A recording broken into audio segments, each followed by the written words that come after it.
Tonight, we are traveling back into one of the oldest worlds humanity ever imagined. A world of cities built from mud brick, temples rising above endless plains, and tiny marks pressed into clay before many of history's greatest civilizations had even begun. Within those ancient tablets, we find stories of powerful beings known today as the Anunnaki.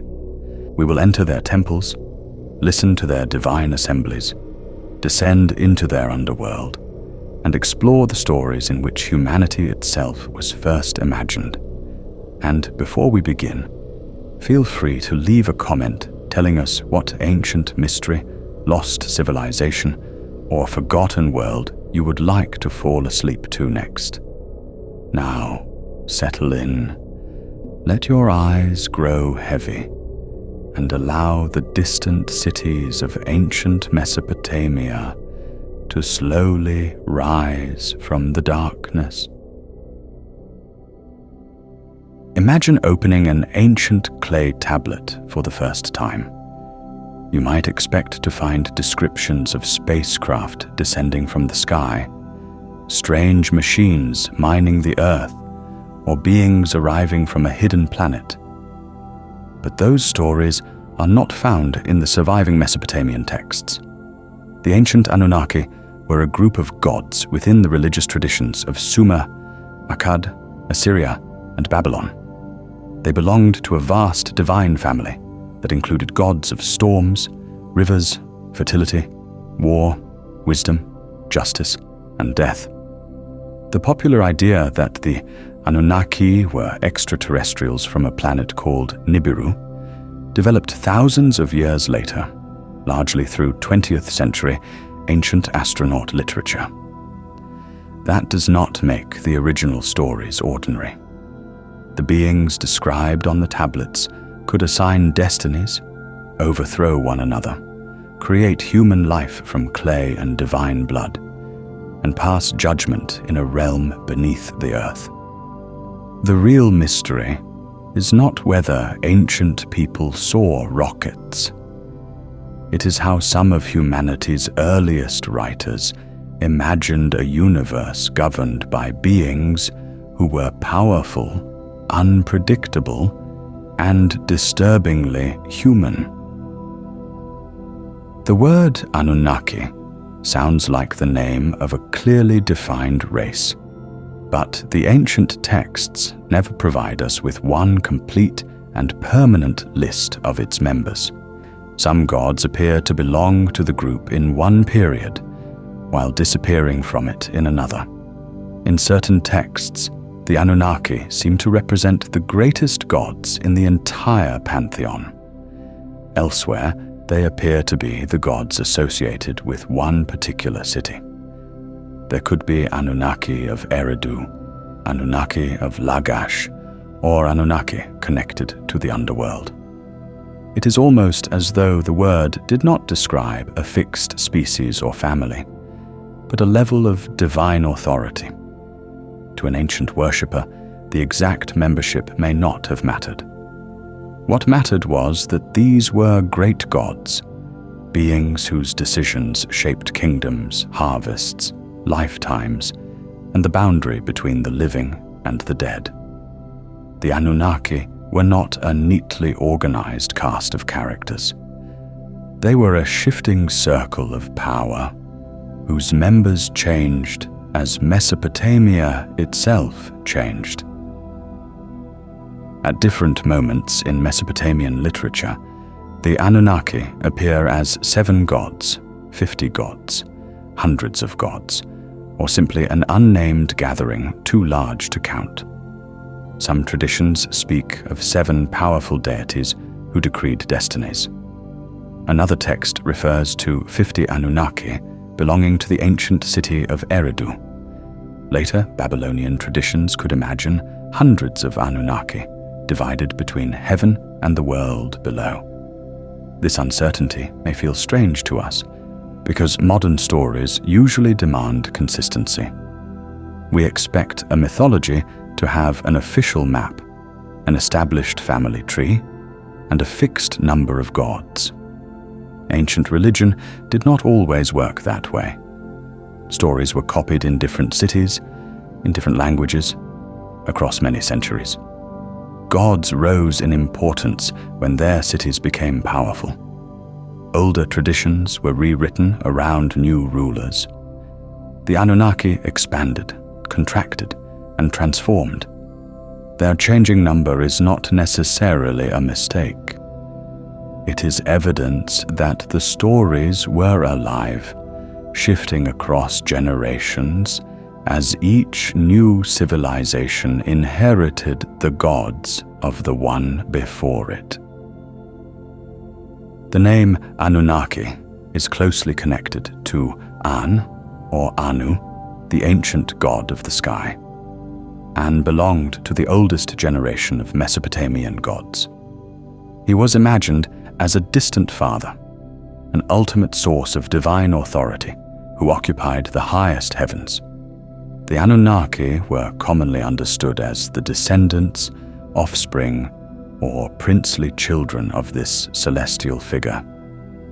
This connection may be one reason modern readers imagine them physically descending from outer space. But for the people who first told these stories, the sky was not empty space. It was a divine region layered above the human world. The stars were signs. Storms carried messages. Planets moved according to the hidden order of the gods. To call the Anunnaki descendants of the sky did not require spacecraft. It placed them inside a cosmic family whose ancestry stretched above the clouds. Their authority came from being connected to the highest region ancient people could see. A dark and unreachable ocean filled with moving lights. The Anunnaki feel as though they belong to the very beginning of human history. Yet the earliest surviving written references to the group do not appear at the beginning of Sumerian civilization. They emerge during the post-Akkadian period, including inscriptions associated with the ruler Gudea and texts from the 3rd dynasty of Ur, around the late 3rd millennium BCE. By then, cities such as Uruk, Ur, and Eridu already possessed histories stretching back many centuries. Temples had been rebuilt upon the remains of older temples. Kings had risen and vanished. Languages and borders had changed. The Anunnaki entered the surviving written record in a world that was already looking backward. Even to the scribes who recorded them, the gods belonged to a distant, sacred past. This creates a haunting possibility. The tablets we possess may preserve only a late layer of stories that had been spoken, sung, altered, and forgotten long before anyone pressed the name Anunnaki into clay. The Anunnaki were not usually imagined sitting beneath a single all-powerful ruler who made every decision alone. They gathered, they debated, they listened to accusations, considered proposals, and announced decisions as a divine assembly. This image may have reflected the political life of ancient Mesopotamian cities, where councils, elders, officials, priests, and kings all participated in government. In mythology, the assembly of the gods became a cosmic version of a royal court. When the lesser gods rebelled against their labor, the crisis was brought before an assembly. When humanity was created, the proposal was approved in an assembly. When destinies were determined, the great gods gathered to confirm them. The universe itself was governed almost like an ancient city. Reality emerged from meetings, arguments, alliances, and commands. The Anunnaki were therefore more than individual gods. Together, they represented divine government, a council whose decisions could alter the future of every living thing. One of the most powerful abilities associated with the Anunnaki was the ability to determine destinies. This did not simply mean predicting what might happen. To decree a destiny was to establish what something would become. A city could be assigned greatness. A king could be granted a long reign. A temple could be given lasting glory. A human life could be shortened, protected, or brought toward ruin. In one Sumerian composition, the Anunnaki dwell within Sumer and determine destinies from its sacred places. The idea suggests that fate was not an invisible force operating above the gods. Fate was something the gods could discuss, pronounce, and fix into the structure of reality. Once declared by sufficient divine authority, a destiny could become nearly impossible to escape. For ancient people living beside unpredictable rivers, failed harvests, disease, and war, this may have offered both comfort and fear. Events were not meaningless, but the reasons behind them might remain locked inside an assembly no human being could enter. Ancient Mesopotamia was not one unified culture with one permanent religious system. It was a landscape of cities. Uruk, Ur, Nippur, Eridu, Lagash, Babylon, and many others possessed their own temples, priesthoods, traditions, and patron gods. A deity who stood at the center of one city might play only a small role somewhere else. The Anunnaki could therefore appear as the great gods belonging to a particular place. Texts refer to groups such as the Anunnaki of Eridu or the Anunnaki of Lagash. This means that two people living only a few days' journey apart might imagine the divine hierarchy differently. When one city conquered another, its patron god could rise in status. When a kingdom collapsed, its god might slowly fade or be absorbed into another deity.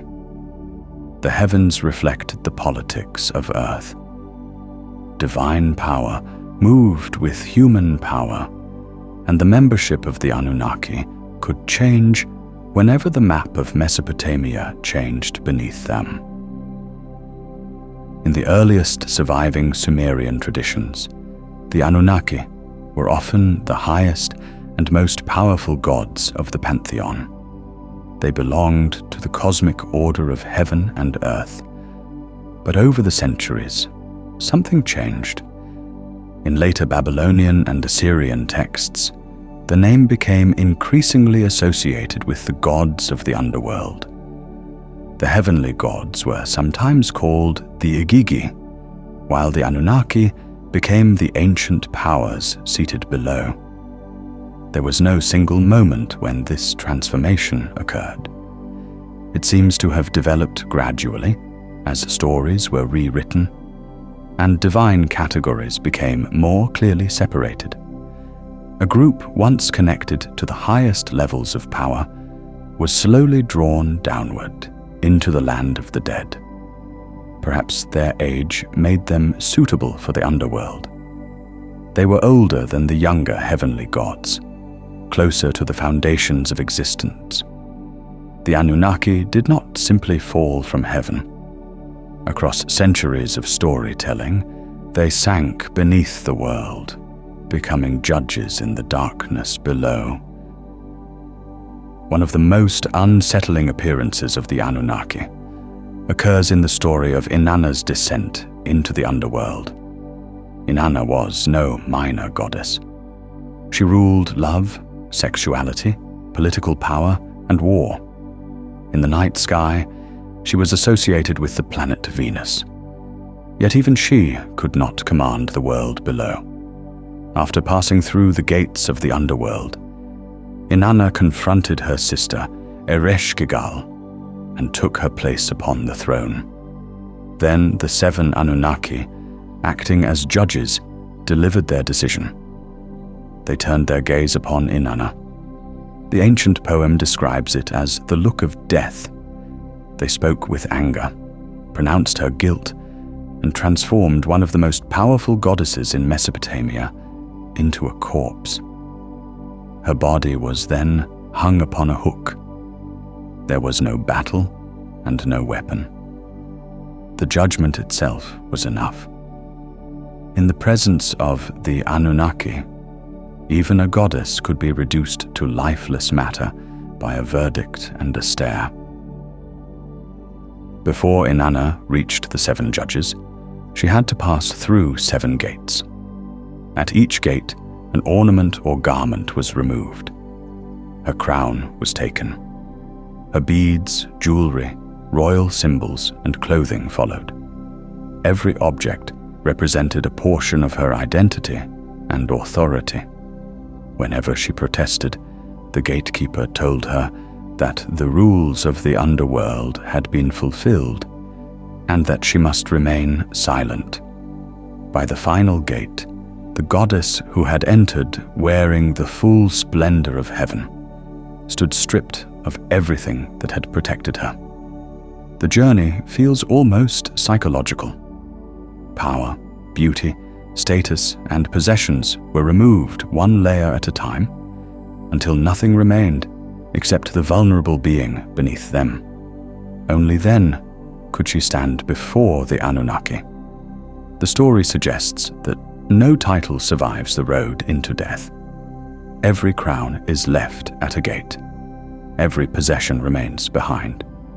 Before the judges of the underworld, even the divine arrived with empty hands. Inanna did not remain dead forever. Through the clever intervention of Enki, small beings were created and sent into the underworld carrying the substances needed to restore her. But resurrection did not mean freedom. As Inanna began to rise, the Anunnaki seized her. They declared that no one could return from the underworld unharmed. If she wished to leave, someone else would have to take her place. This is one of the oldest surviving versions of a frightening idea. That death maintains a balance. A life returned must be exchanged for another life. Inanna eventually allowed her husband Dumuzi to be taken below, beginning another cycle of loss, grief, and partial return. The Anunnaki were not merely cruel gods. They enforced the law that separated the living from the dead. Without that boundary, the 2 worlds might collapse into one another. The price of returning to life was that death could not be left empty. The realm governed by Ereshkigal and its underworld gods was not a place reserved only for evil people. Nearly everyone was expected to travel there. Kings and servants, warriors and farmers, the wealthy and the poor all eventually entered the same shadowed region. It was not primarily a chamber of fiery punishment. It was a dim continuation of existence beneath the earth. Ancient texts describe it as a great dwelling, a land whose roads were difficult to travel and whose gates rarely opened in the opposite direction. The dead remained conscious in some form, but their existence was weaker than life above. This made the Anunnaki's role especially unsettling. They were not judging whether someone deserved to enter the underworld. Death itself had already brought them there. The judges helped determine their condition within it. For the Mesopotamians, the afterlife was not an escape from the world. It was the world's final, darker layer. In the poem describing the death of King Ur-Namma, the road into the underworld is desolate. The food of the dead is described as bitter, and their water as brackish. Even a king could not expect the pleasures of his palace to follow him naturally into the earth. This is why burial offerings mattered. Families brought food, drink, and gifts for the dead, maintaining a connection between the household above and the shadow that remained below. A forgotten spirit could become restless and miserable. A well-remembered ancestor might receive enough offerings to make the afterlife more bearable. Death, therefore, did not completely end a person's dependence on the living. The dead needed memory. They needed names to be spoken, rituals to be performed, and vessels to be filled. In a world overseen by the Anunnaki, remembrance was more than affection. It was a form of nourishment sent across the boundary between worlds.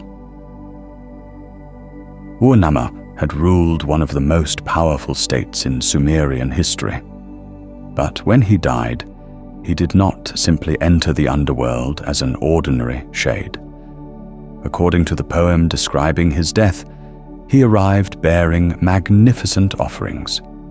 He presented weapons, garments, jewelry, animals, and precious objects to the rulers and officials of the world below. The gifts resembled those carried to a royal court. After the offerings were accepted, Ur-Namma was seated upon a great platform and given a dwelling in the underworld. He was then permitted to issue judgments alongside Gilgamesh, another legendary king who had become an authority among the dead. The story reveals that earthly rank might echo beyond death, especially for rulers who had served the gods. The underworld possessed its own government, hierarchy, and court. The Anunnaki did not preside over an empty wasteland. They ruled a second civilization beneath the first. Before humans existed, someone still had to dig the canals. In the Epic of Atrahasis, this work fell upon a younger group of gods known as the Agigi. The 7 great Anunnaki occupied the higher positions, while the Agigi carried the burden. They opened watercourses, dug canals, and shaped the river systems that allowed the land to live. For years beyond counting, the lesser gods labored through the day and night. They were divine, but they were not free. This is one of the most surprising features of Mesopotamian mythology. The gods themselves lived inside a hierarchy of labor. Some commanded, others worked. The universe did not begin as a perfect paradise. It began as a society already divided between those who carried the burden and those who assigned it. Long before humanity rebelled against kings, the gods had already grown tired of serving other gods. Eventually, the Agigi could no longer continue. Their labor had become unbearable. In the darkness of night, they set fire to their tools and work baskets. Then they marched to the temple of Enlil, one of the most powerful gods in existence. While Enlil slept, the rebellious gods surrounded his sanctuary. The scene feels less like a distant creation myth and more like the first labor strike ever imagined. The workers had not come to request a shorter day. They had declared war. When a messenger asked who had caused the rebellion, the Agigi answered together. Every one of them was responsible. No single leader could be punished to end the uprising. Their suffering had united them. Faced with an entire class of gods refusing to work, the Anunnaki needed a solution. That solution would become humanity. After listening to the complaints of the Agigi, the great gods decided that the workers had a legitimate grievance. Their labor was too heavy, but the canals still needed to be maintained. The earth still needed to be cultivated. The divine world required food, temples, and offerings. Enki proposed that a new creature be made. This being would carry the yoke that had once rested upon the lesser gods. It would perform the drudgery of the divine world. That creature was humanity. This ancient story is sometimes retold as evidence that humans were engineered to mine gold for extraterrestrials. The surviving epic says something different. Humans were made to perform agricultural labor and maintain the ordered world, especially the difficult work connected to canals and irrigation.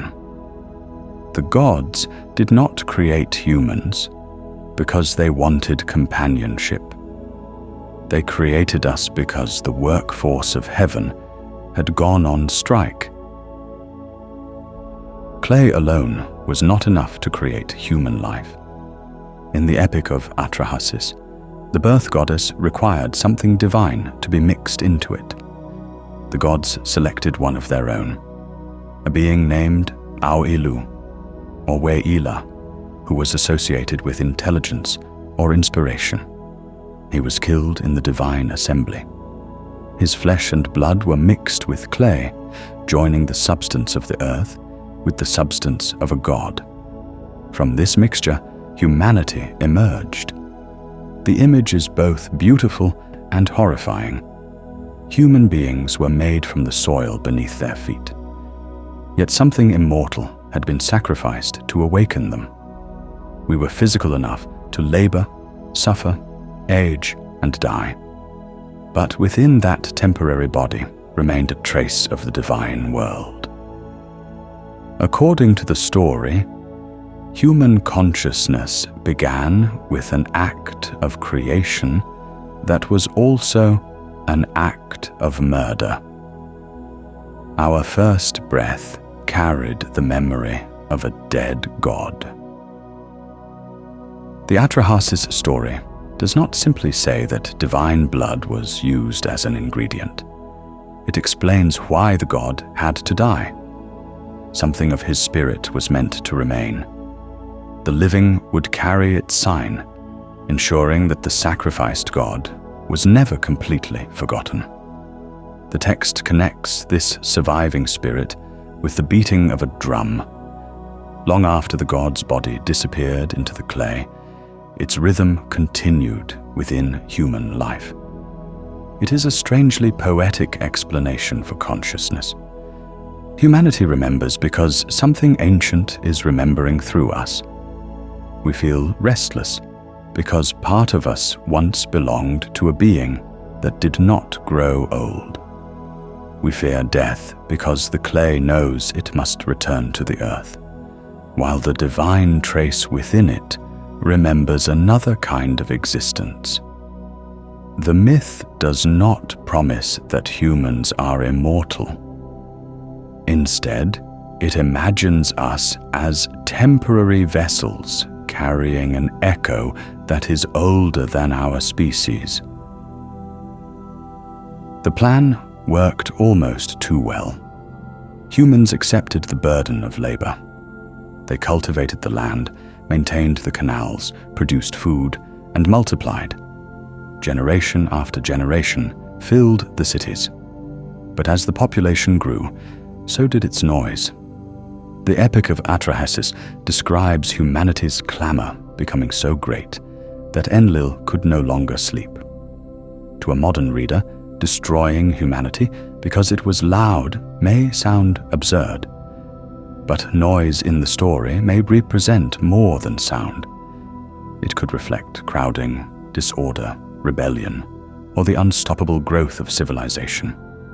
The beings created to serve the gods had begun filling the world with lives and desires of their own. Humanity was no longer a quiet tool. It had become a force. Enlil responded by attempting to reduce the population. The first great crisis between gods and humans did not begin because humanity was evil. It began because humanity refused to remain small. The Great Flood was not Enlil's first attempt to silence humanity. Earlier sections of the Atrahasis story describe disasters sent to reduce the population. Disease spread among the people. When that failed, famine and drought followed. Each time, the wise human Atrahasis turned to Enki for help. Enki advised the people to direct their offerings toward the specific divine power responsible for the disaster. The crisis would ease, humanity would recover, and the population would begin growing again. Enlil's frustration deepened. The conflict became a quiet struggle between two gods. Enlil represented control, authority, and the preservation of order. Enki repeatedly found ways to protect the fragile beings the gods had created. Eventually, Enlil chose a disaster that seemed impossible to survive. Instead of reducing humanity, he would erase it. The rivers that made civilization possible would rise and destroy nearly every trace of it. The gods had sworn to keep the coming flood secret. Enki was bound by that decision, but he was also unwilling to allow humanity to disappear. So he found a loophole. Rather than speaking directly to Atrahasis, Enki addressed the wall of his reed house. He told the wall to listen carefully. Then he announced the instructions needed to survive. The house was to be abandoned. Possessions were to be left behind. A boat was to be built and covered so completely that sunlight could not enter it. Atrahasis stood close enough to hear every word. Enki had technically spoken to the wall, not to the man. The scene captures the character of the god of wisdom perfectly. He did not defeat divine law through strength. He escaped it through language. Humanity survived because one god understood that the meaning of a promise could be twisted, while its exact wording remained unbroken. Centuries after the Atrahasis story was composed, a version of the flood appeared within the Epic of Gilgamesh. In this telling, the survivor is named Utnapishtim. He is told to build a great vessel and bring aboard his family, animals, craftsmen, and the seeds of living things. For 6 days and 7 nights, the storm destroys the world. When the waters finally calm, the vessel rests upon a mountain. Birds are released to search for land. A dove returns. A swallow returns. A raven does not. One surviving copy of this story was excavated from the ruins of Nineveh and eventually brought to the British Museum. When its writing was deciphered during the 19th century, the similarities to the biblical flood story caused an international sensation. A broken clay tablet had preserved a version of the disaster written many centuries before the surviving biblical manuscripts. During the flood, the world of humans disappeared beneath water and darkness. But the destruction created an unexpected problem. There were no farmers left to grow grain. There were no priests to maintain temples. There were no families preparing food or pouring drink for the gods. Without humanity, the offerings stopped. The gods became hungry.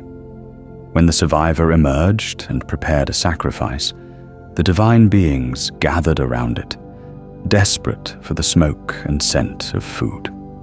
The story quietly reverses the relationship established at creation. Humans had been made because the gods needed workers. The flood proved that they still needed them. The gods possessed immortality and cosmic power. yet their civilization depended upon mortal hands. Humanity served the divine world, but the divine world could not function without humanity.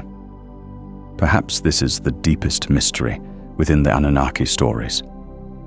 The gods created people as servants, only to discover that creators can become dependent upon the things they create. Enki did not rule from the highest heaven. His kingdom lay beneath the ground.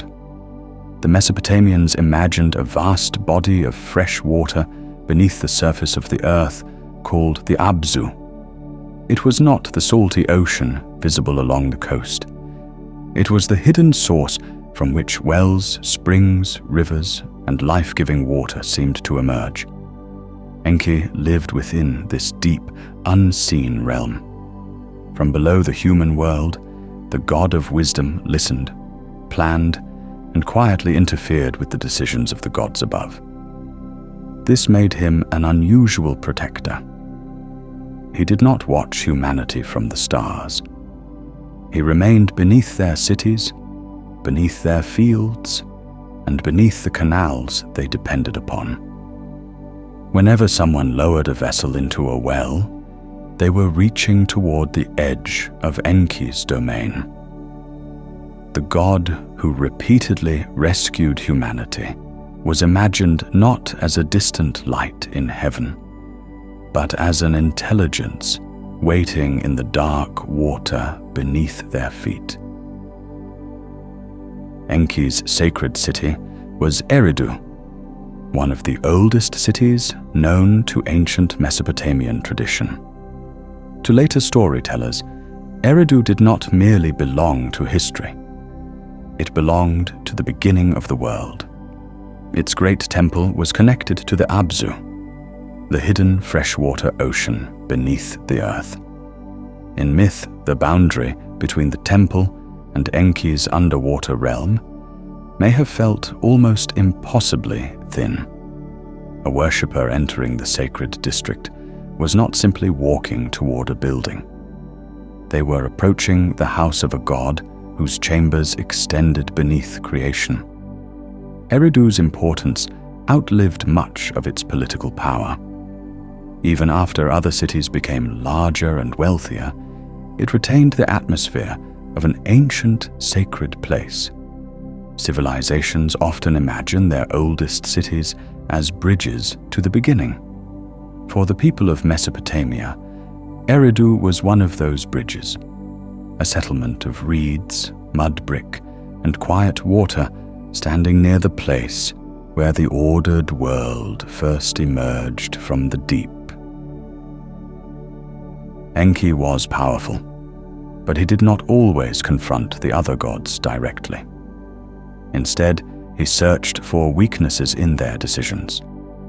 When the gods swore to keep the flood secret, Enki did not openly break his oath by speaking to Atrahasis. He spoke to the wall of the man's reed house.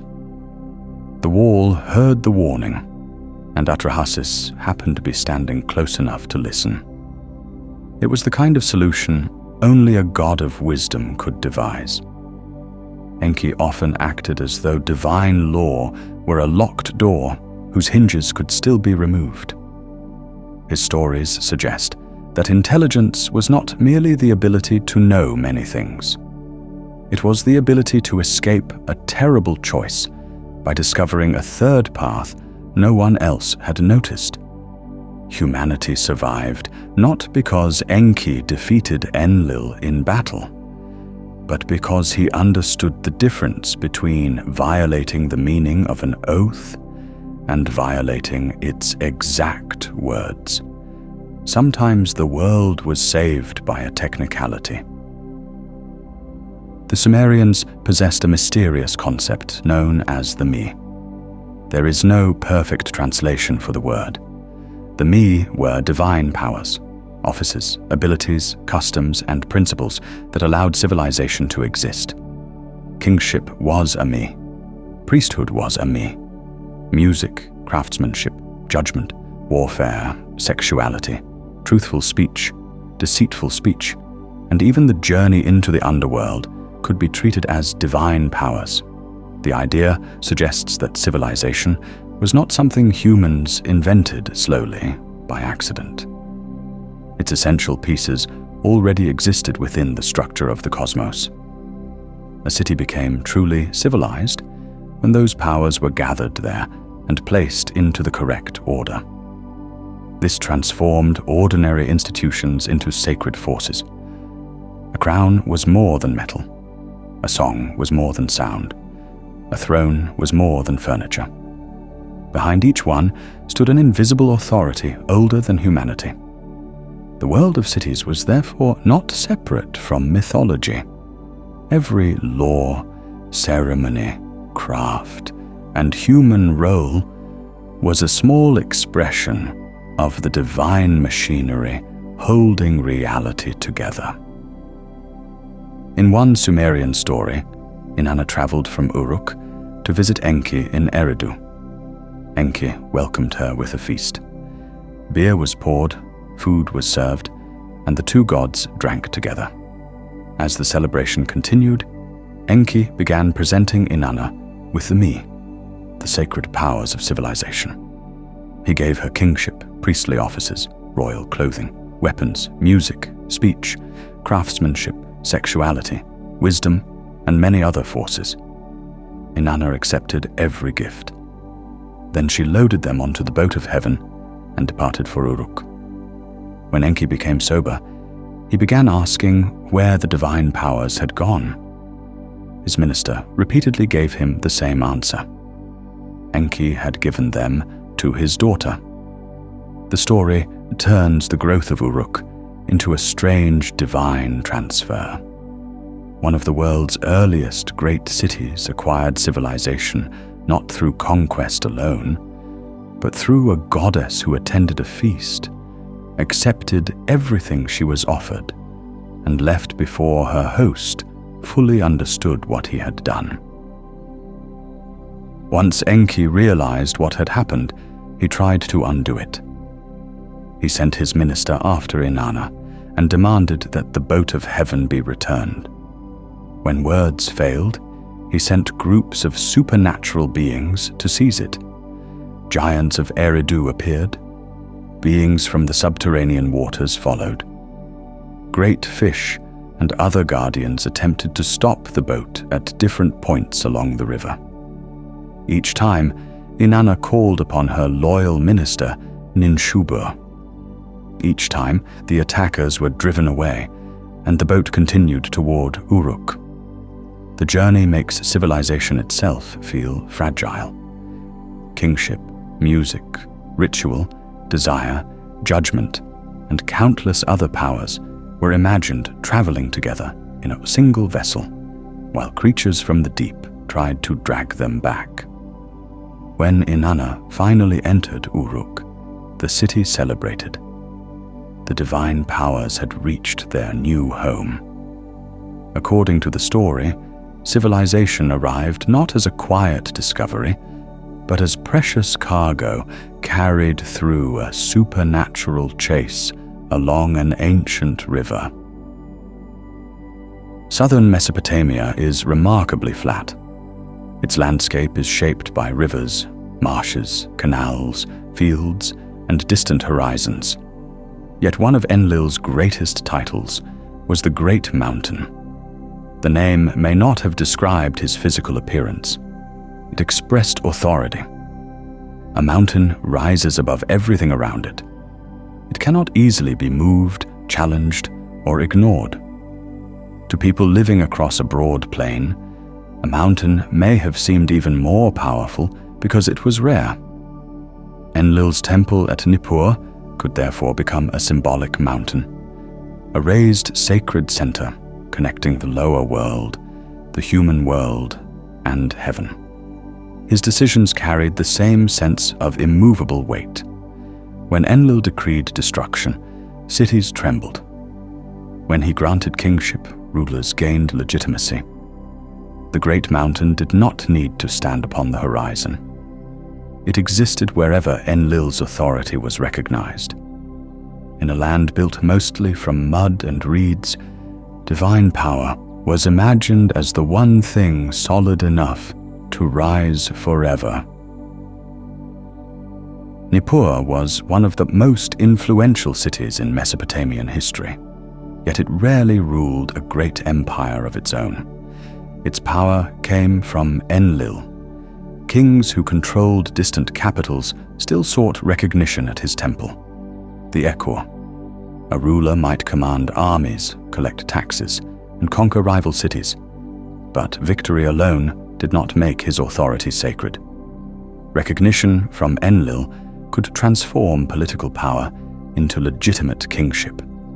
Rulers brought gifts, rebuilt temples, restored canals, and presented the spoils of war at Nippur. The city became a place where earthly ambition approached divine approval. This created a strange form of power. Nippur did not always need to conquer other cities, because the conquerors eventually came to Nippur. Its priests served a god who could confirm whether a king truly belonged upon his throne. The sacred city stood quietly while dynasties rose and collapsed around it, reminding every ruler that possessing a kingdom and being chosen to rule it were not necessarily the same thing. Mesopotamian writers did not preserve one universal story of creation. Different cities and generations imagined different beginnings. In one tradition, heaven and earth were once joined together. Enlil separated them. The act created the space in which the human world could exist. Before the separation, there was no familiar sky above or ground below. Only a cosmic unity with no room for cities, fields, animals, or human lives. Creation, therefore, did not always mean producing something from nothing. It could mean creating distance. The world emerged when two ancient regions were pulled apart and a space opened between them. It is an unexpectedly quiet image. No creature needed to arrive from another planet. No machine needed to reshape the earth. A god simply divided what had once been whole.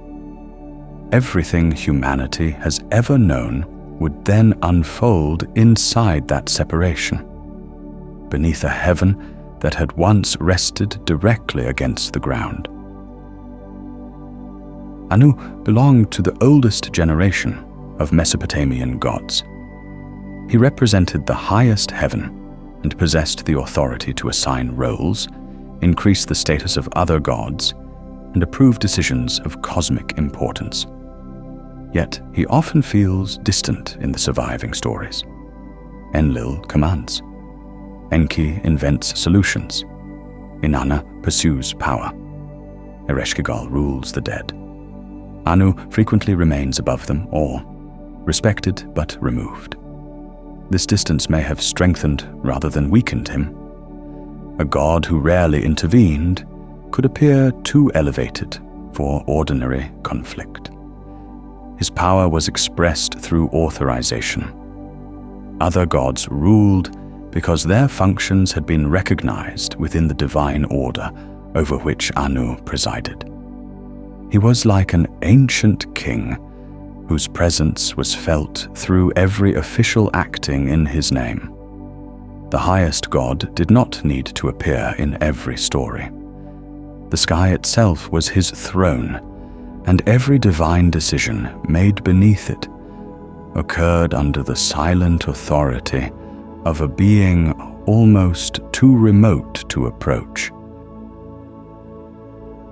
Modern readers often try to arrange ancient gods into a clean family tree. Mesopotamian mythology refuses to cooperate. Inanna could be described as the daughter of Anu in one tradition, the daughter of the moon god Nanna in another, or connected to Enki in still another. Relationships changed between cities, languages, and historical periods. A god's spouse in one region could appear as a sibling, parent, child, or unrelated deity somewhere else. These contradictions were not necessarily errors. Mythology was not governed by one central authority. Every temple preserved local traditions, and every rising kingdom had reasons to connect its patron god to older divine powers. When traditions collided, they were not always forced into perfect agreement. Several versions could survive at once. The divine family expanded and rearranged itself as human alliances changed below. The gods did not inhabit a frozen mythology.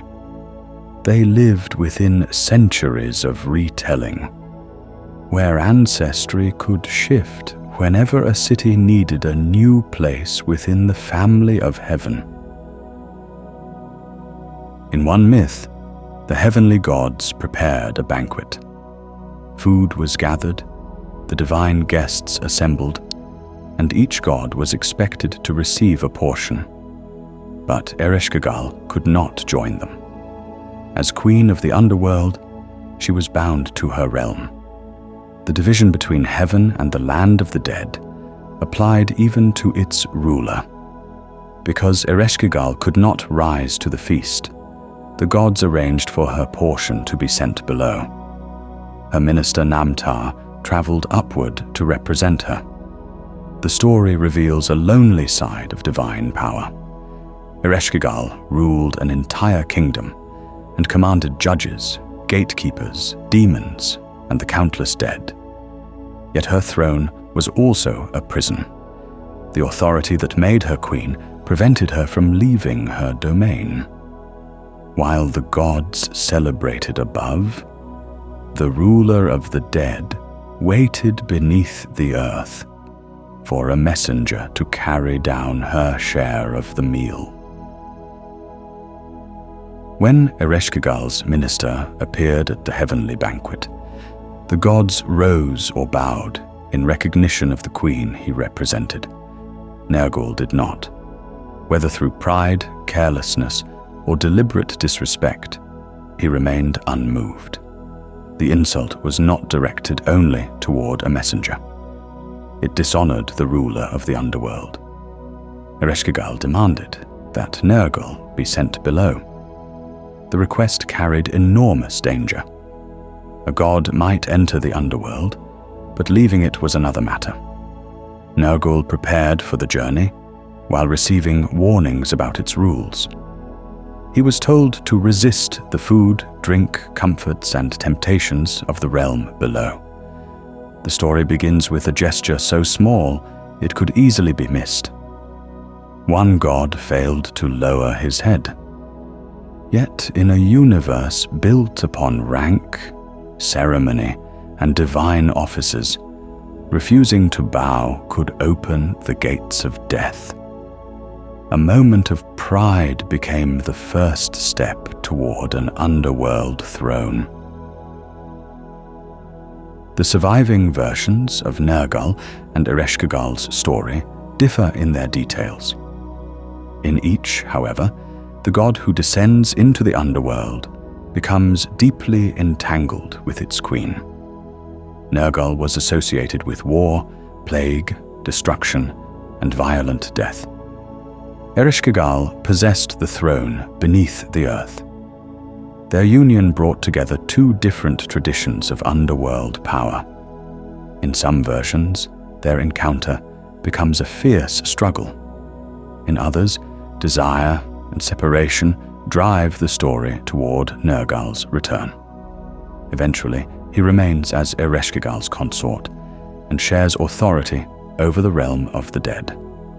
The myth may preserve the merging of older regional beliefs, joining a male underworld god with an already established queen. But within the story, it feels more personal. A god entered the land from which no one returned and discovered a throne waiting beside another. The underworld gained a king not through inheritance, but through a dangerous visit that became permanent. The Mesopotamian underworld was not imagined as shapeless darkness. It possessed an administration. Gatekeepers controlled its entrances. Messengers traveled between the worlds. The Anunnaki acted as judges. Namtar served as Ereshkigal's minister and carried out her commands. A goddess known as Beletseri could appear as the official scribe of the underworld. The dead therefore entered a realm organized almost like an ancient palace or city government. Their arrival could be recorded. Judgments could be issued. Orders moved downward through ranks of supernatural officials. This bureaucracy made death feel permanent in a particularly human way. A chaotic prison might contain hidden exits. A kingdom of records, laws, guards, and sealed gates was far more difficult to escape. The world below was frightening, not because it lacked order, but because its order was complete. Even after a person's final breath, there were authorities waiting to receive their name and place them within the vast administration of the dead. Marduk was not always the ruler of the gods. He began as the patron deity of Babylon, a city that was initially less important than ancient centers such as Uruk, Eridu, Ur, and Nippur. Then Babylon rose. During the reign of Hammurabi, it became the capital of a powerful state. As the city's political influence expanded, the status of its god expanded with it. Marduk inherited titles, functions, and powers once associated with older deities. Later hymns described him as ruler of the universe. This reveals how closely heaven followed earth. When a city conquered its neighbors, its god could rise above their gods. Political history was rewritten as sacred history. Babylon's success became evidence that Marduk had always been destined for supremacy. The god did not simply lift Babylon to greatness. Babylon also lifted its god, carrying him from a local temple until he stood at the center of the cosmos. The Babylonian creation epic known as Enuma Elish is more than a story about the beginning of the universe. It is also a story about political power. The poem presents Marduk as the young god who succeeds where older gods fail. He defeats the forces of chaos, organizes the heavens, creates humanity, and becomes king of the divine assembly. In doing so, he replaces Enlil as the supreme authority. The story gave cosmic meaning to Babylon's rise. The city had not merely become powerful through armies, diplomacy, and wealth. Its greatness was built into creation itself. Babylon was presented as the chosen center where the gods could gather and rest. Older sacred cities faded into the background. The epic demonstrates that mythology could reshape memory. A new political order did not need to admit it was new. It could tell a story in which the universe had been waiting for it since the first moment of time. In Enuma Elish, the universe begins in mingled primordial waters. Tiamat represents the saltwater sea, while Apsu represents fresh water. After conflict erupts among the generations of gods, Tiamat prepares for war. Older gods attempt to confront her and return in fear. Marduk volunteers, but only after the assembly promises to make him supreme if he wins. During the battle, he traps Tiamat with the winds and kills her. Then creation begins. Marduk divides her enormous body. One half becomes the heavens, the other becomes the earth. Her skin holds back the waters above. Her body becomes clouds, mountains, mist, and the structures of the world. Creation is therefore an act of transformation rather than peaceful construction. The familiar universe is made from the remains of a defeated primordial being. In this story, every mountain and cloud exists inside the body of an ancient goddess whose death made the ordered world possible. After Marduk defeated Tiamat and organized creation, the gods gathered to honor him. They gave him 50 names. Each name expressed a different power, quality, role, or identity. This was more than praise. In Mesopotamian thought, names could carry authority. By placing many divine names upon Marduk, the epic gathered the functions of older gods into one supreme figure.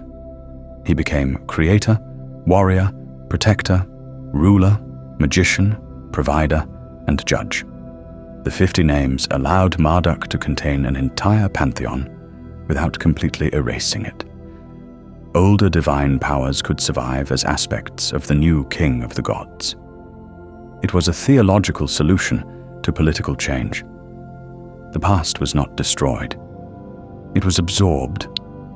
Marduk became supreme by carrying the identities of many beings within himself. At the end of the poem, one god possessed so many layers of meaning that a single name could no longer describe what Babylon believed he had become. Archaeologically, Babylon was not the oldest city of Mesopotamia. Cities such as Eridu and Uruk had ancient histories long before Babylon became a major power. But Babylonian mythology told a different story. Some traditions imagined Babylon as one of the first places established at creation, built by Marduk as the sacred center of the ordered universe. This is an ancient example of a city rewriting its own age. Political capitals often want to appear inevitable. A recently powerful city may surround itself with stories suggesting that it has always been important. Babylon's priests and poets projected their city backward through time until it stood near the beginning of the world. History said Babylon had risen. Myth said Babylon had been there from the start. The contradiction did not weaken the city's identity. It strengthened it. Babylon became both a real capital on the Euphrates and an imagined capital of creation, existing in sacred time before ordinary human history had begun. Mesopotamian temples were not designed primarily as large gathering spaces where crowds entered to worship together. They were houses. The central shrine was the private chamber of the deity.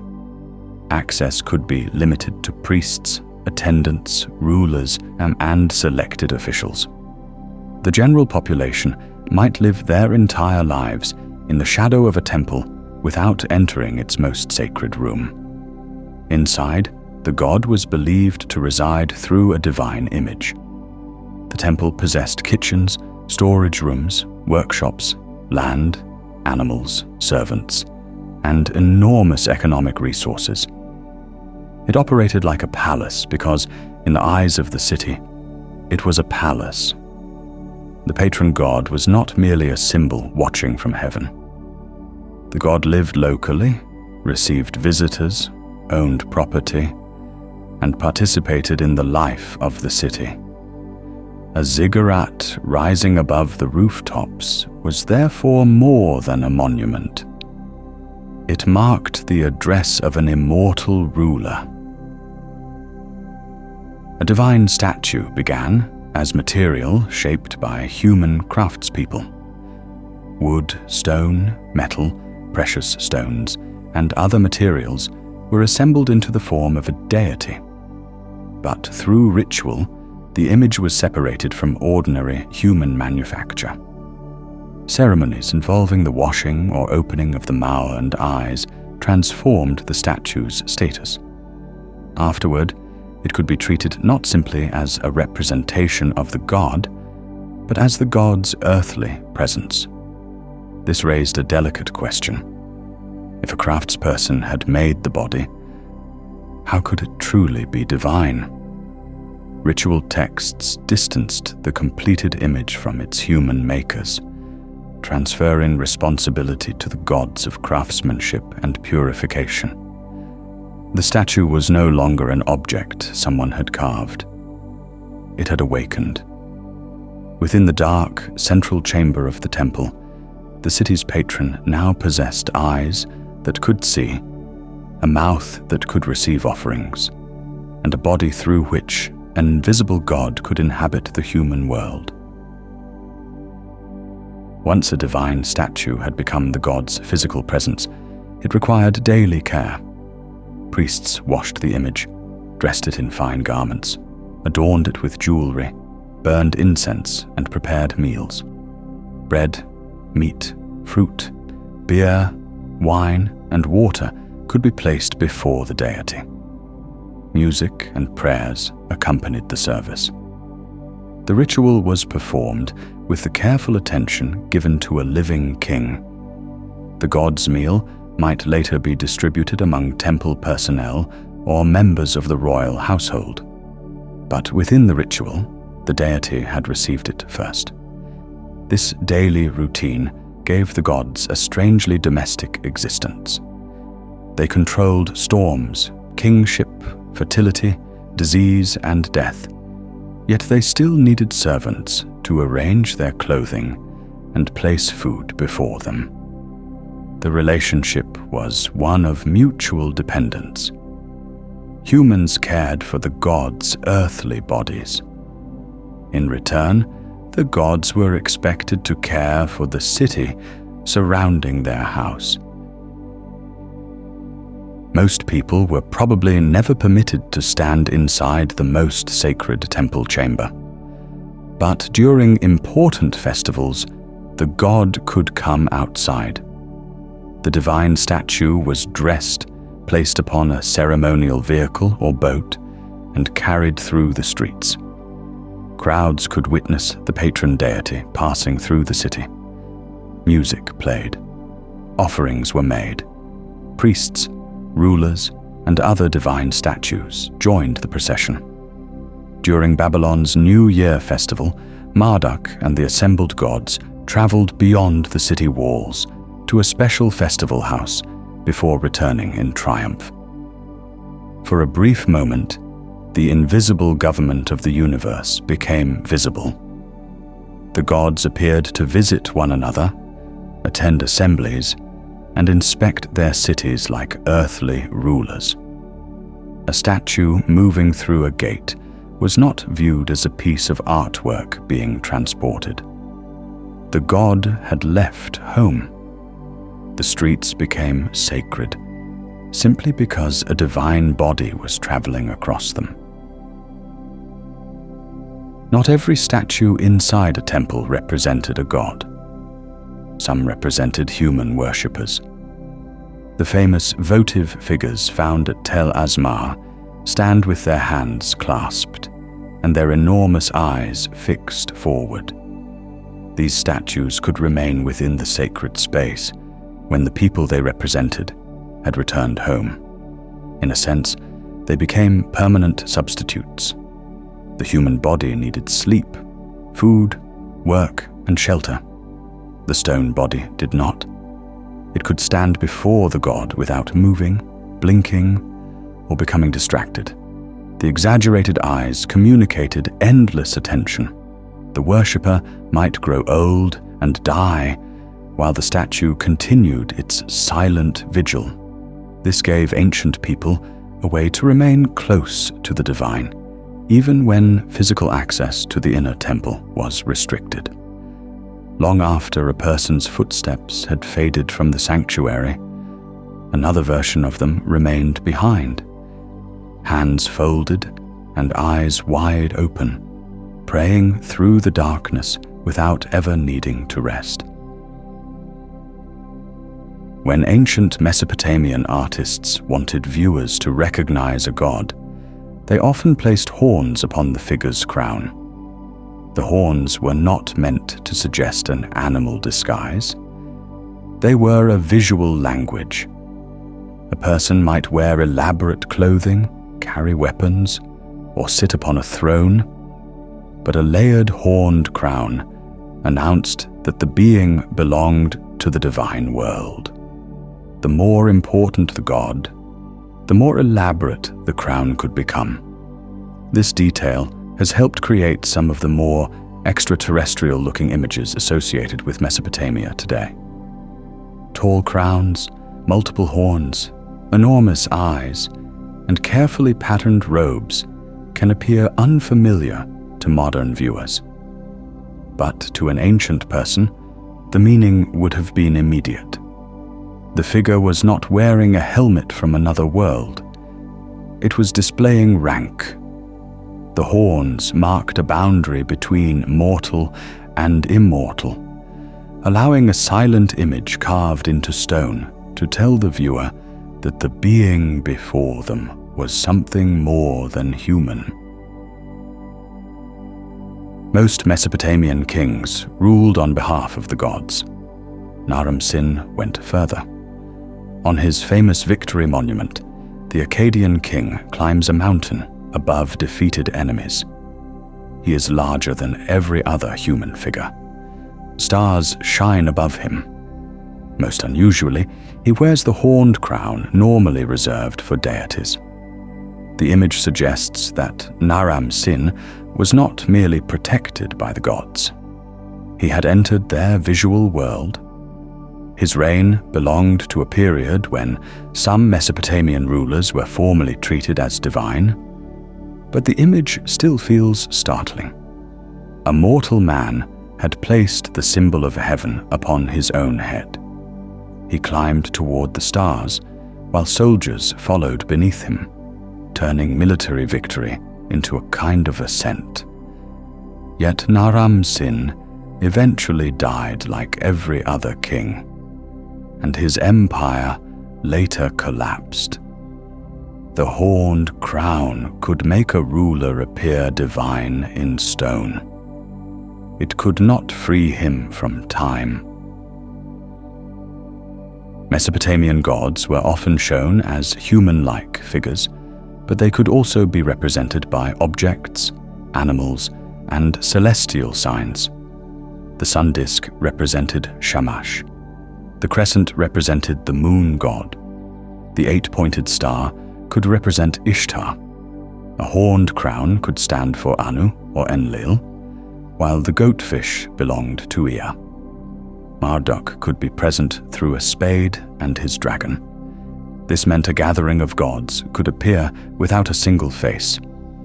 A stone covered with stars, animals, weapons, and strange objects might function like a silent divine assembly.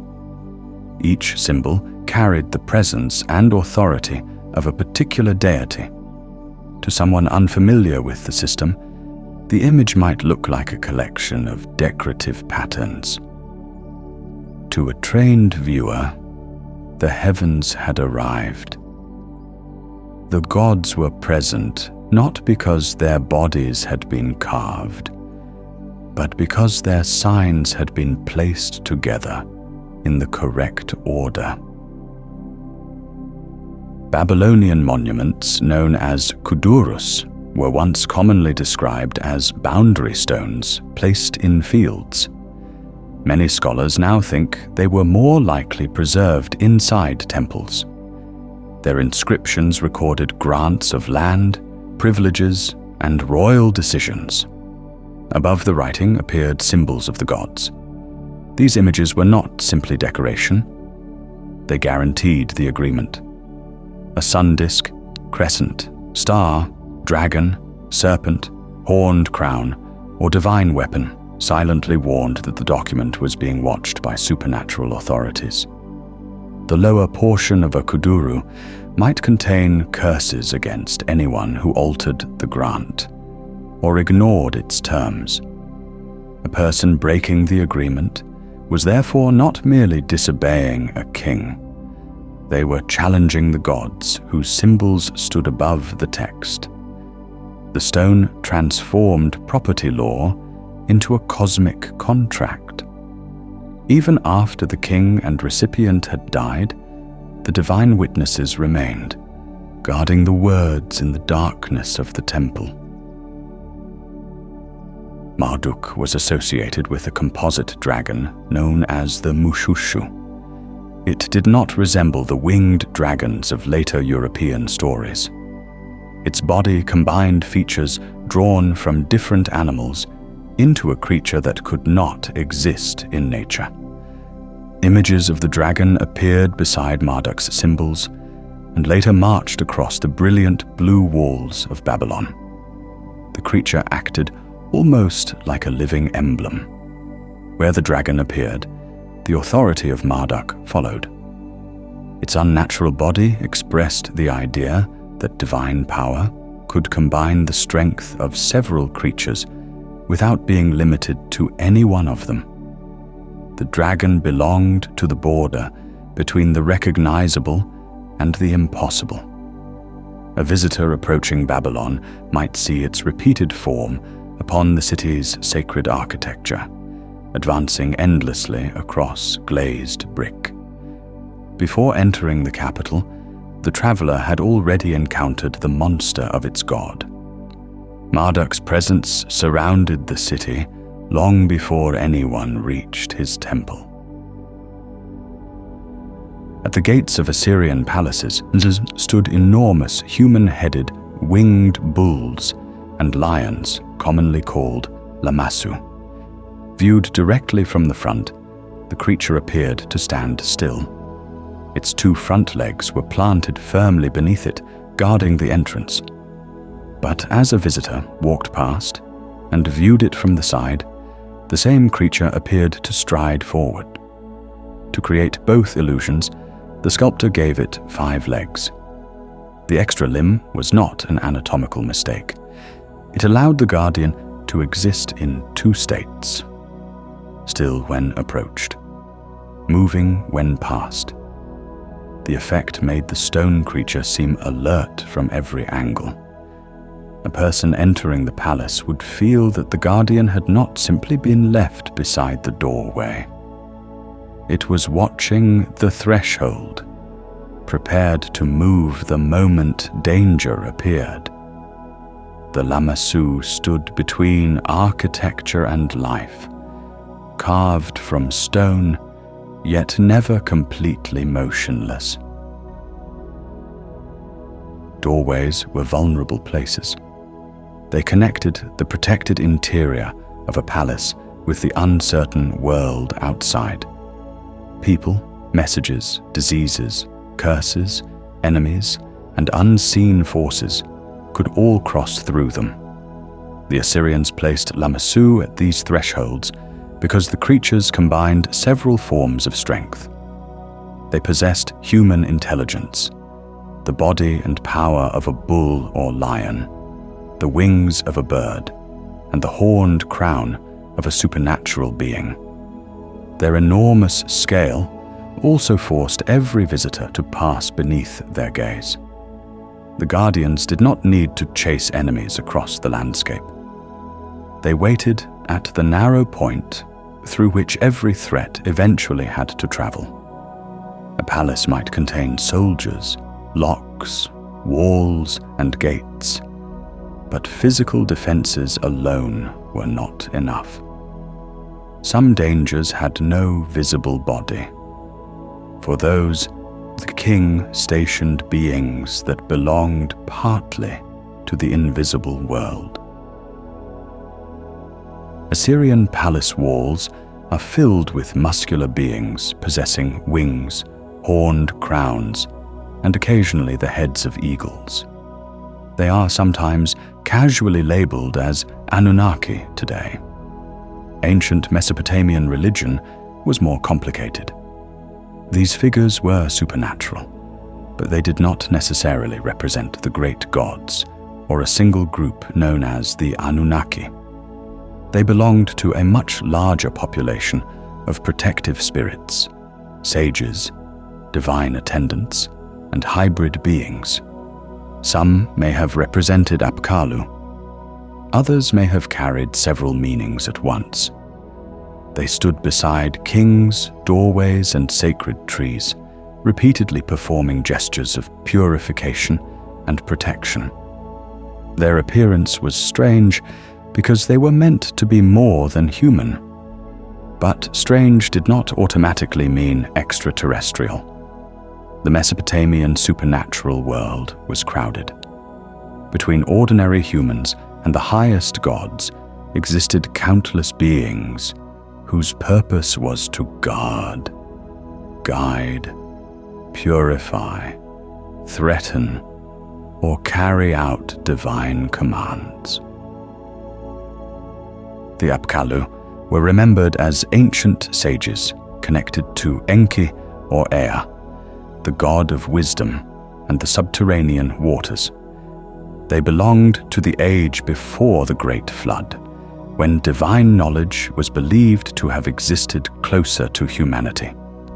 Traditions described them teaching or preserving the skills that allowed civilization to function. Writing, ritual knowledge, craftsmanship, temple building, and the organization of society could all be traced toward this distant age of instruction. Later scholars imagined themselves as heirs to wisdom that had survived the destruction of the earlier world. Knowledge was therefore not always viewed as something newly discovered. It was something remembered. Every carefully copied tablet might preserve a fragment of a much older understanding. The Apkallu stood at the beginning of that chain, mysterious teachers from the deep past, whose wisdom crossed the flood even when their world did not. Certain Apkallu figures appear as men covered by fish skins. The fish's head rests above the human head like a hood. Its body hangs down the back like a cloak. From a distance, the figure can appear to be a creature that is half human and half aquatic. This imagery connected the sage to the watery realm of Ea beneath the earth. The figure had not necessarily evolved beneath another planet's ocean. It wore the skin of a creature belonging to the divine deep. Small clay versions of these fish-cloaked sages have been discovered at Assyrian sites, including Nineveh. They were not simply displayed as artwork. They could be placed in buildings as protective figures. The fish cloak turned wisdom into something visible. The sage looked as though he had stepped directly from the hidden waters beneath creation, carrying knowledge from a world humans could not reach. Many Assyrian reliefs show winged figures carrying a small handled container. Its shape can look surprisingly modern. The object was a bucket.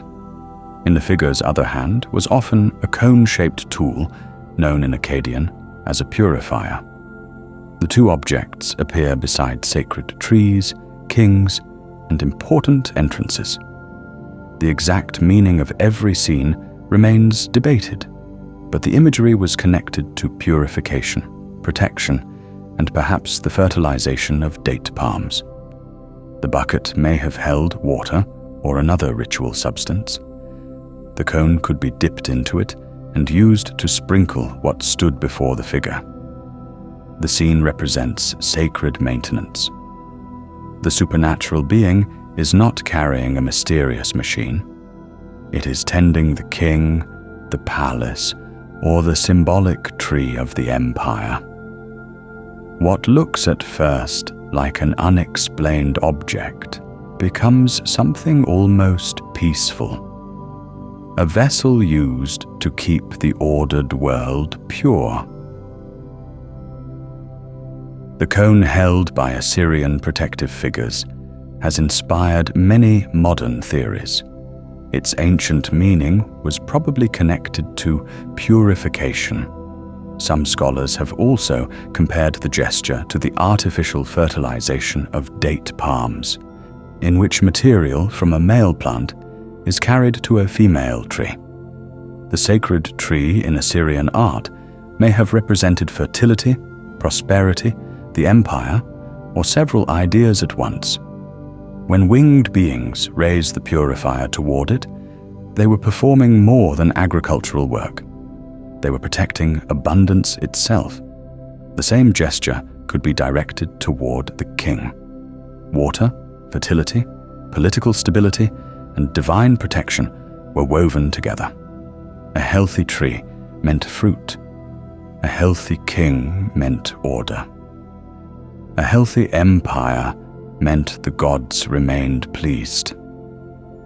The cone was small enough to hold in one hand, yet symbolically, it could help preserve the balance of an entire kingdom.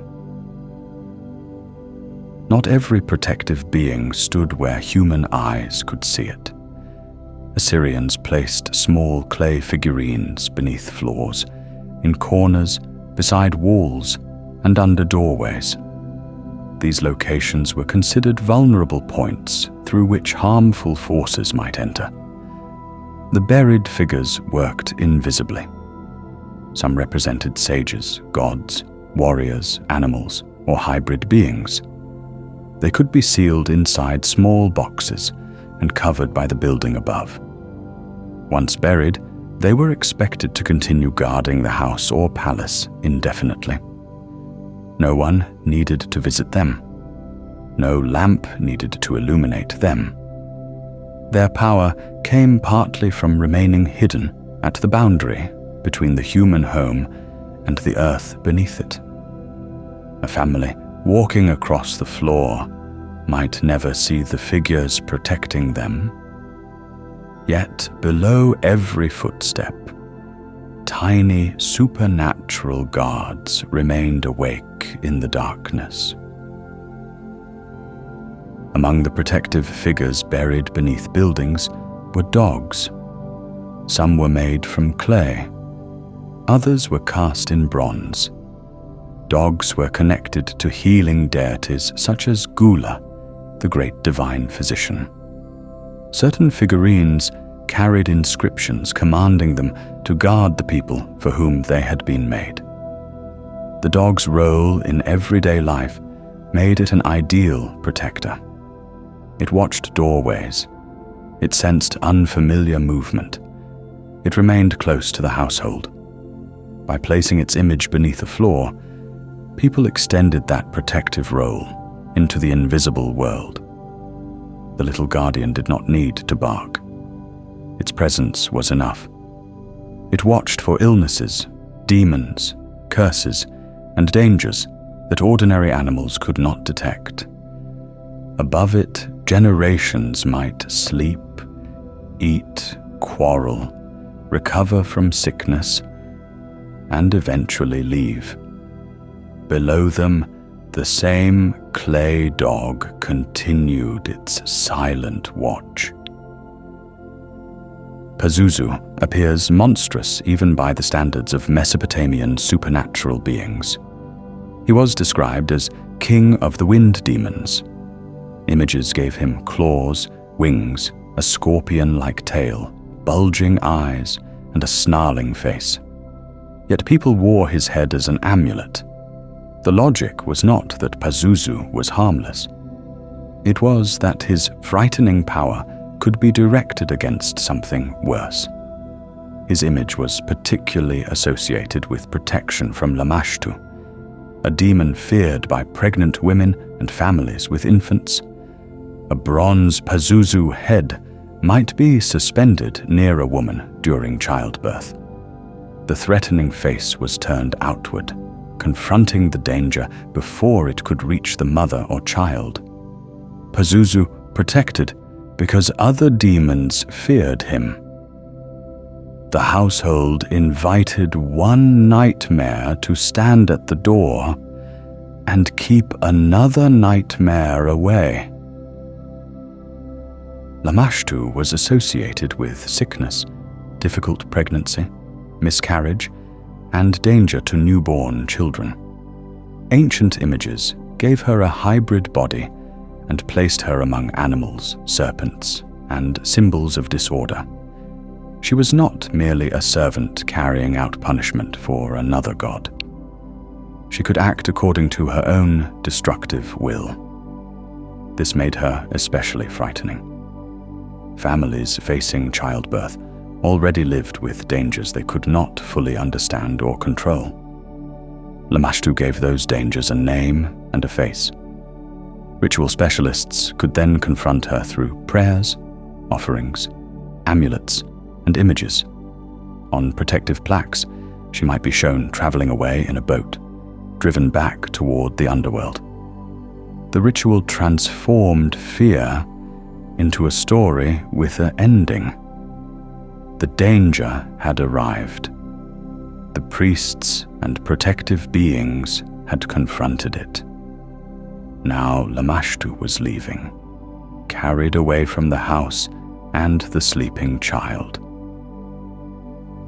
It might seem dangerous to bring the image of Lamashtu into a home, but the image was not necessarily an invitation. It could become a trap. Protective amulets depicted the demon while surrounding her with inscriptions, divine symbols, ritual objects, and more powerful supernatural beings. The writing could function almost like a boundary, holding the dangerous figure inside. By naming and depicting the threat, the ritual gave it a controlled form. Lamashtu was no longer an invisible presence moving somewhere in the darkness. She had been reduced to a small image upon stone or metal. Pazuzu could stand behind her. The gods could appear above her. Incantations could surround her. The amulet recreated the struggle in miniature and fixed its ending permanently. The demon was shown, contained, and driven away again every time someone looked at the object. The great gods ruled cities, kingdoms, storms, rivers, and cosmic destinies. But individuals could also possess a personal god or goddess. This deity acted as a protector and intermediary, presenting the person's prayers before greater divine powers. When life went well, the personal god was near. When disaster arrived, people sometimes feared that the deity had withdrawn. A person might not even know what they had done wrong. An unknowingly broken oath, neglected ritual, curse, or hidden offense could cause the divine protector to step away. Once abandoned, the individual became vulnerable to disease, demons, enemies, and misfortune. This created a particular kind of anxiety. Suffering might indicate that the one being who should have defended you was no longer listening. Prayers, therefore, sometimes asked not merely for healing, but for the lost god to return. Restoration began when the invisible companion came home. Cylinder seals were small carved stones that could be worn upon the body. When rolled across wet clay, their engraved surfaces produced a continuous image. The impression might show a worshipper approaching a god, a divine battle, sacred animals, stars, trees, or flowing water. The seal also functioned as identification. It could close a jar, secure a door, authorize a document, or mark a legal transaction. This made it both practical and deeply personal. Its owner carried a miniature world of divine imagery wherever they went. The carving itself was difficult to read until it was rolled. Only then did the hidden scene unfold across the clay. A tiny object could suddenly reveal a procession of gods. Each impression repeated the owner's identity and sacred relationships. Long after the human hand disappeared, the rolled image could remain upon a tablet, preserving one brief moment when a private cosmos touched the clay.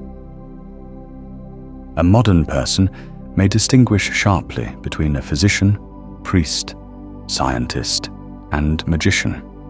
Ancient Mesopotamian practice did not always divide knowledge in the same way. A sick person might receive medicine while prayers and incantations were performed nearby.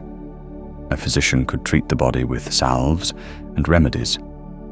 A ritual expert could identify supernatural causes and remove them. A diviner might determine which god had sent a warning. These approaches did not necessarily contradict one another. Disease could possess a physical symptom, a divine meaning, and a magical remedy at the same time. Specialists trained for years and consulted large bodies of written knowledge. Their work followed established procedures, preserved in technical handbooks. To the people using these systems, magic was not the opposite of careful observation. It was one of the methods through which an ordered but invisible universe could be understood. Before an important military campaign or royal decision, a diviner could sacrifice a sheep and carefully examine its internal organs. The liver was especially important. Its shape, markings, colors, grooves, and unusual features were interpreted as signs. The sun god Shamash was believed to use the organ as a medium through which divine answers could reach humanity. The process was not casual guessing. Diviners were trained to recognize many separate regions and compare what they saw with extensive collections of earlier omens. A strange mark on one side might promise victory. The same mark elsewhere might warn of defeat. The animal's hidden organ became a temporary tablet. For a brief moment, something that had lived inside a sheep was treated as a message from the gods concerning the future of armies and kings. A real liver decays quickly. Clay does not. Ancient students could therefore train using detailed models shaped like the organ of a sheep. One surviving example is divided into 55 sections. Its inscriptions explain what different marks or abnormalities in each region could mean. The object resembles a map of an invisible landscape. Every ridge, hollow, and surface possessed its own potential message. A student could study the model repeatedly, memorizing how divine communication was believed to appear inside a sacrificed animal. The clay liver reveals how organized the practice became. Divination was not only performed during moments of fear, it was taught in advance. Before a king asked whether to march into battle, generations of specialists had already classified the possible shapes his answer might take. The future could not be controlled, but its signs could be rehearsed in clay. The Great Omen collections did not contain only events someone had actually witnessed. They also explored possibilities that may never have occurred. What would it mean if an animal were born in an impossible form? What if the sky displayed an arrangement never previously seen? What if a liver contained a feature that nature was unlikely to produce? The scholars attempted to create a system broad enough to include the observed, the rare, and even the impossible. This made the omen lists more than simple diaries. They became experiments in classification. The universe was treated as a language, and scholars tried to imagine every sentence it might someday speak. A sign did not mechanically cause the predicted event. It warned that a divine decision had been made, one that ritual might sometimes persuade the gods to. to revise. The future was written, but perhaps not yet sealed. An eclipse was more than an unusual shadow crossing the sun or moon. It could announce danger for the ruler of the region beneath it. When scholars calculated that an eclipse threatened the Assyrian king, the court could perform a substitute king ritual. Another man was dressed in royal clothing and temporarily declared king. A woman could be appointed as his queen. Meanwhile, the real ruler withdrew from public view and underwent purification. The substitute received the dangerous identity and therefore the fate attached to it. Once the threatening period had passed, the substitute king and queen could be killed, carrying the predicted death with them. The true king then returned. For a brief time, two kings existed. One possessed the throne, but not the future. The other possessed the future, but remained hidden. The sky had announced a death, and the court answered by changing the identity of the person destined to receive it. When an enemy conquered a Mesopotamian city, it might carry away the statue of its patron god. This was not treated as the theft of valuable artwork alone. The divine presence had been removed. Without the statue, regular rituals could not continue in the same way. Festivals might stop. The temple's central chamber stood empty. The city had lost the body through which its god lived among the people. The Elamites once carried Marduk's statue away from Babylon. When Nebuchadnezzar I later campaigned against Elam and returned the statue, the event could be celebrated as more than military recovery. Marduk had come home. The cosmic order of Babylon had been restored. A conquered people could rebuild walls and houses, but the city was not fully alive until its god returned through the gates. The most frightening result of defeat was not merely that the enemy had entered. It was that the god had left. Few words connected to the Anunnaki have become as mysterious as Nibiru. In modern stories, it is often described as a distant planet traveling through the darkness beyond Neptune, returning toward Earth after thousands of years. But the ancient word carried a simpler and more flexible meaning. Nibiru was connected to the idea of crossing, passing over, or marking a point of transition.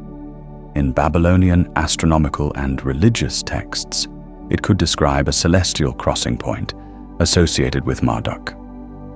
It was often linked with Jupiter, one of the brightest wandering lights in the night sky, although the precise astronomical meaning could vary between texts. Nibiru was something ancient observers expected to see. It belonged to the visible order of the heavens, where stars and planets traveled along paths that scholars had watched for generations. The original mystery was not a hidden world approaching from beyond the solar system. It was a point in the sky where one part of the cosmic order seemed to cross into another. The idea that Nibiru is a massive planet returning every 3,600 years does not come from the surviving Mesopotamian tablets. It developed through 20th century interpretations, particularly the writings of Zechariah Sitchin. Sitchin proposed that the Anunnaki traveled from Nibiru to Earth and genetically created humanity. He described the planet as following a long, elliptical orbit through the solar system. Ancient Babylonian astronomy does not describe that orbit. Its scholars recorded planets, stars, eclipses, unusual lights, and other visible celestial events, with extraordinary patience. Nibiru appears within that system as a name or celestial title connected to Marduk and crossing points in the sky. It was not presented as an invisible world waiting beyond Pluto. The modern Nibiru is therefore a new mythology created from an ancient name. The word survived for thousands of years, but somewhere during its journey into the modern world, a crossing in the sky became a planet carrying gods toward Earth. Among the most powerful objects in Mesopotamian mythology was the Tablet of Destinies. It was not simply a book predicting what would happen tomorrow. Possessing it represented the authority to command the ordered world. The tablet was associated particularly with Enlil, the god who granted kingship and decreed destinies. Its power came from the idea that reality itself was governed through decisions, names, offices, and commands. The gods did not rule only through physical strength. They ruled because the structure of existence recognized their authority. The Tablet of Destinies embodied that recognition. Whoever held it could claim control over the divine hierarchy and the future of humanity. It was almost like the seal of the universe, confirming that an order had become law. Such an object could not safely fall into the wrong hands. And according to one famous myth, that is exactly what happened. The creature that threatened the divine order was called Anzu. He was usually imagined as an enormous bird possessing the head or features of a lion. The combination joined the ruler of the sky with one of the most dangerous animals on the ground. Anzu was connected to storms, mountains, thunder, and wild forces that existed beyond the controlled world of cities and temples. His form may have represented a thundercloud sweeping down from distant mountains. The eagle-like body crossed the sky. The lion's roar became the sound of thunder. Images of Anzu appeared in Mesopotamian art long before many of the surviving written versions of his story. He was not originally described as a machine or spacecraft. He was something older and more elemental. Anzu represented the moment when the ordered world looked toward the horizon and saw the wilderness gathering wings. In the myth, Anzu was allowed close to Enlil. He served near the god's sanctuary and observed the symbols of his authority. Eventually, he saw an opportunity. Anzu seized the Tablet of Destinies and escaped into the mountains. The theft was far greater than the robberies of a temple treasure. The divine order had been interrupted. A wild creature now possessed the authority that allowed Enlil to command. Anzu had not defeated the king of the gods in battle. He had stolen the object through which kingship operated. The story reveals an ancient fear that power might be separated from the person meant to control it. A throne could remain in its chamber. A crown could remain upon the ruler's head. But if the authority behind those symbols disappeared, the entire system could become hollow. Anzu fled into the wilderness, carrying something no creature outside the divine assembly was supposed to possess: the right to determine what happened next. The great gods wanted the Tablet of Destinies returned. Yet confronting Anzu was another matter. He had taken refuge in the mountains and now held the symbol of Enlil's authority. The creature had become more dangerous through the very object he had stolen. various gods were considered for the task of defeating him. But the mission inspired fear. The divine assembly that assigned the destinies of kings suddenly struggled to control its own future. The myth reverses the normal order of the pantheon. The gods appear uncertain. A creature of the wilderness possesses cosmic authority. The ruler's power has been carried beyond the boundaries of civilization. Someone would have to travel into that uncontrolled landscape and reclaim it. The task eventually fell to Ninurta, the warrior god associated with storms, agriculture, hunting, and victory over chaotic monsters. The fate of the ordered world now depended upon one god following a thief into the mountains. Ninurta confronted Ansu and eventually defeated him. The Tablet of Destinies was recovered, and divine authority returned to its proper place. The story follows a pattern found throughout Mesopotamian mythology. Order exists, but it is never guaranteed. It can be stolen, challenged, forgotten, or carried away. The gods must repeatedly restore it. Ninurta's victory was therefore more than the killing of a monster. He repaired the relationship between power and legitimacy. The creature strong enough to seize authority was not necessarily worthy of possessing it. Once the tablet returned, the universe could continue as before. Kings could be appointed. Destinies could be pronounced. The divine assembly could function again. An object small enough to be carried had briefly held the entire cosmic government inside it. For one dangerous moment, the future of heaven and earth had disappeared into the mountains beneath the wings of a storm bird. Adapa was one of the great human sages of Mesopotamian tradition. He belonged to the ancient city of Eridu and served Ea, the Akkadian form of Enki. Adapa possessed extraordinary wisdom. He performed sacred duties, prepared offerings, and understood knowledge that separated him from ordinary people. Yet one gift had been withheld. Ea gave him wisdom, but did not give him eternal life. Adapa therefore occupied an uncomfortable space between the human and divine worlds. His mind reached toward the gods, but his body remained mortal. He could understand the rituals sustaining heaven, while knowing that he would eventually enter the underworld.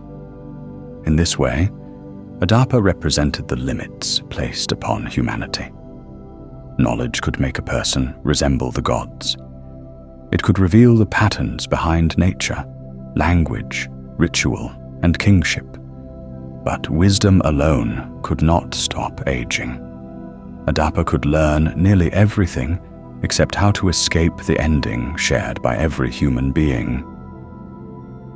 One day, Adapa traveled onto the water to fish. The south wind suddenly overturned his boat and threw him into the sea. Angry and soaked, Adapa cursed the wind and broke its wing. For 7 days, the south wind could no longer blow. The event is strange because Adapa is human, yet his words possess supernatural force.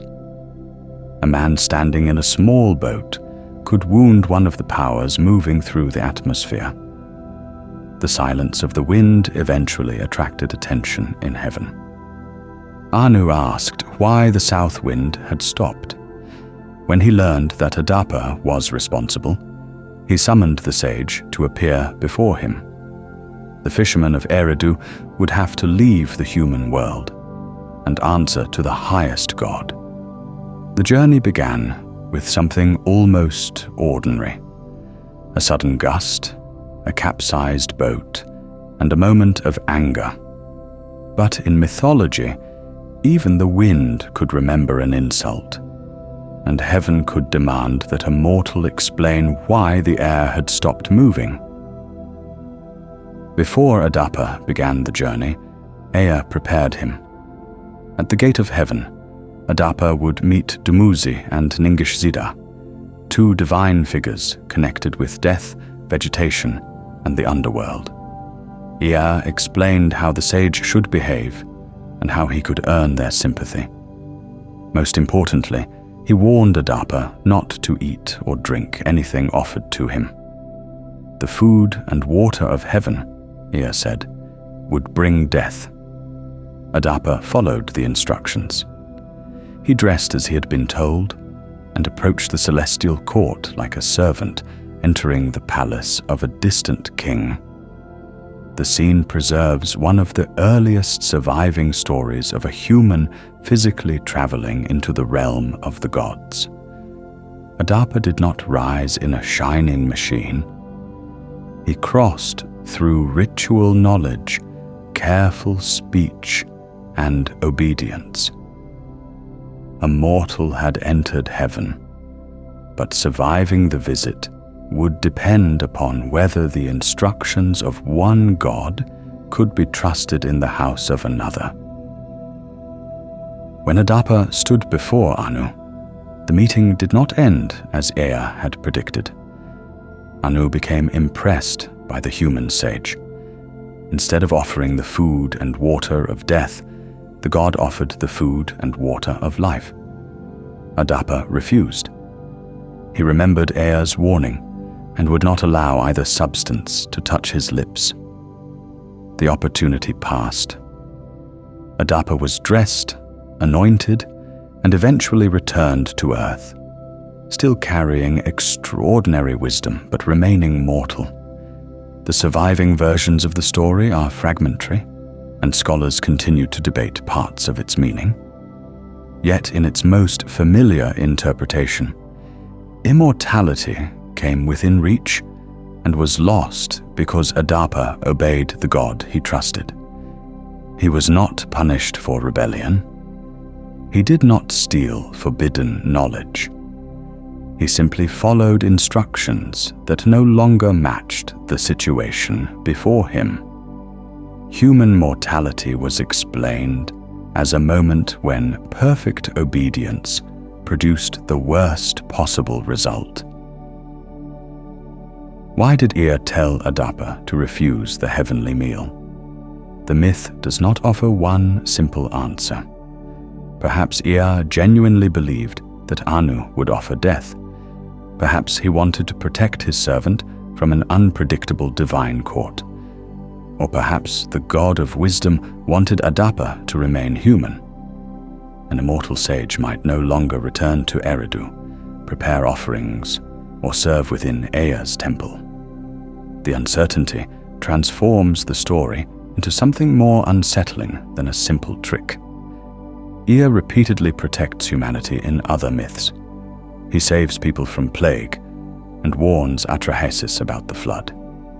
Yet here, his advice may prevent a human from escaping death forever. A protector can still place limits upon the person being protected.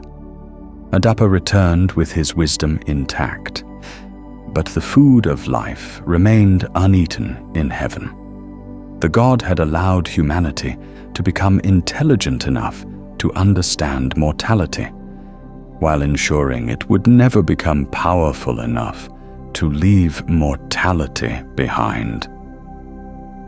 To the people of Mesopotamia, sleep did not always silence the divine world. It could make that world easier to hear.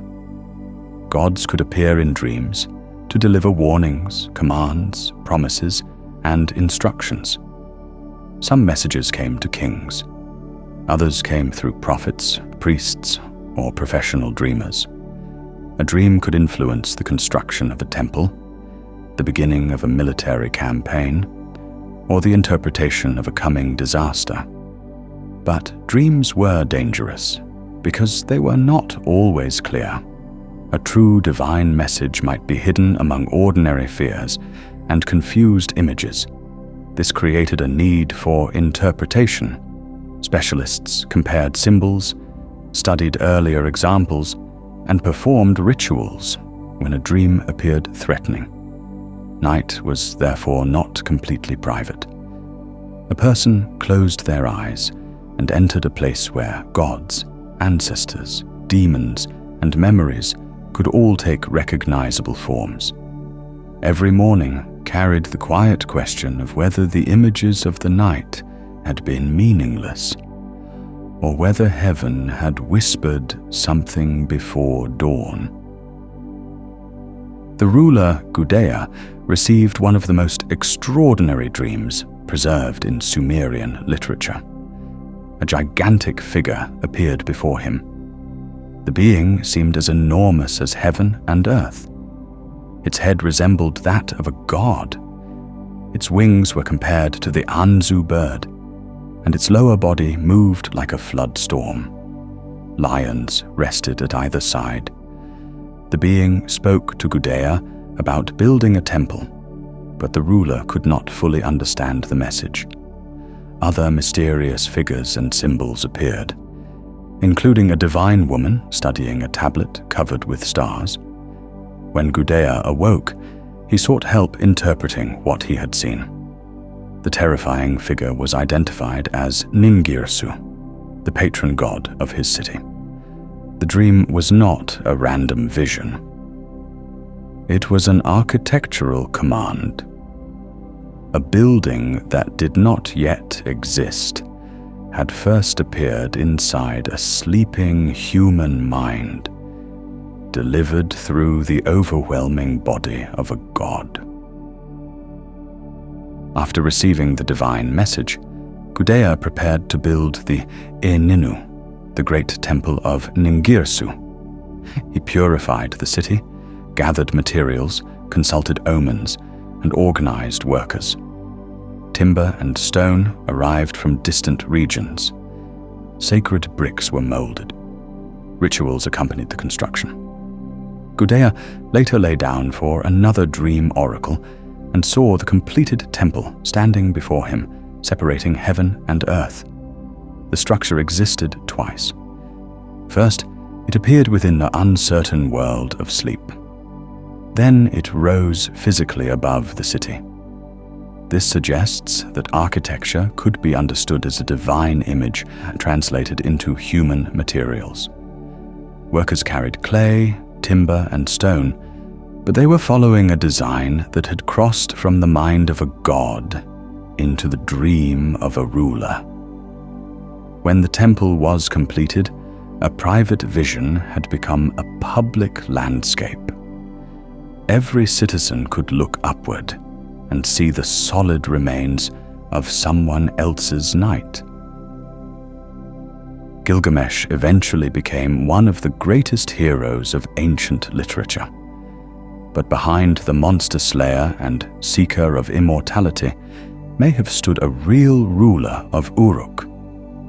If he existed historically, he probably lived during the early 3rd millennium BCE. Over time, memories of the king expanded.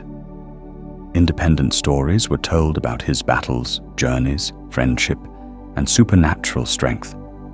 Centuries later, scribes combined many of these traditions into the epic now associated with his name. The historical person slowly disappeared behind the literary figure.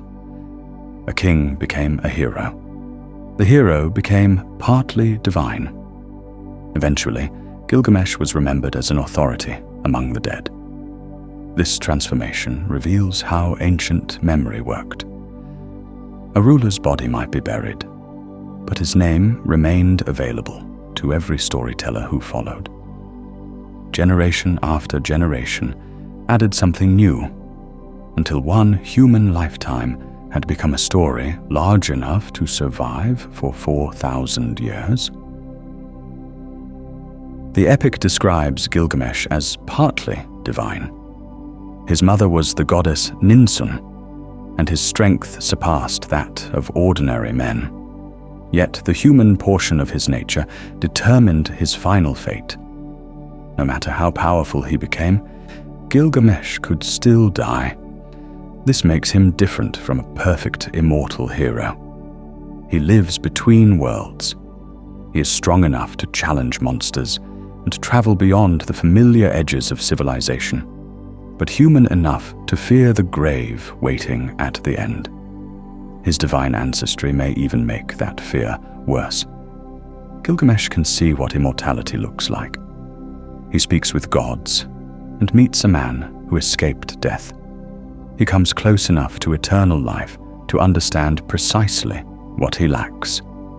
The epic's deepest tragedy is not that Gilgamesh is completely human.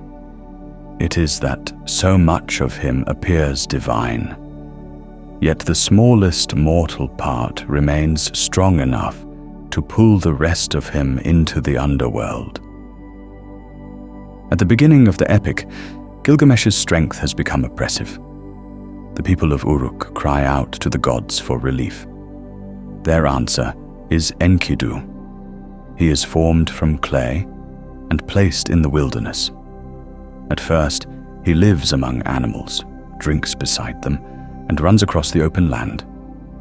He knows nothing of cities, kingship, clothing, bread, or beer, yet he possesses enough strength to confront Gilgamesh. The gods do not destroy the troubled king. They create someone capable of standing in his path. Enkidu is therefore more than a companion. He is a balance. Gilgamesh belongs to the city, while Enkidu belongs to the wilderness. One has too much civilization, the other has none. Their meeting brings those worlds together.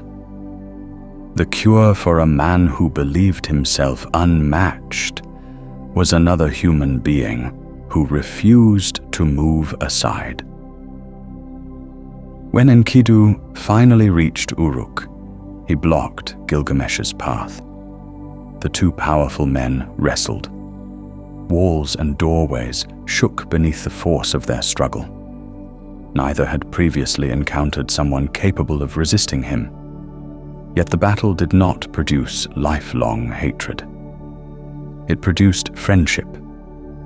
Gilgamesh recognized something of himself in Enkidu, while Enkidu discovered a place within the human world. They became companions whose bond forms the emotional center of the epic. This is one of the story's most enduring ideas. Some people enter our lives not by agreeing with us, but by stopping us. Enkidu's first gift to Gilgamesh was resistance. Only after meeting an equal could the king begin to change. The gods had created Enkidu to restrain him. Instead, they created the person Gilgamesh would eventually love more deeply than his own power. Gilgamesh knew that human life was brief. Before death could erase him, he wanted to accomplish something future generations would remember. He and Enkidu traveled toward the distant cedar forest. The forest was guarded by Humbaba, a terrifying being appointed by Enlil. The heroes entered the forbidden landscape, confronted its guardian, and killed him. Then they cut down the cedars. To Gilgamesh, the journey promised glory. The timber could be carried home, and his name would travel with the story of the victory.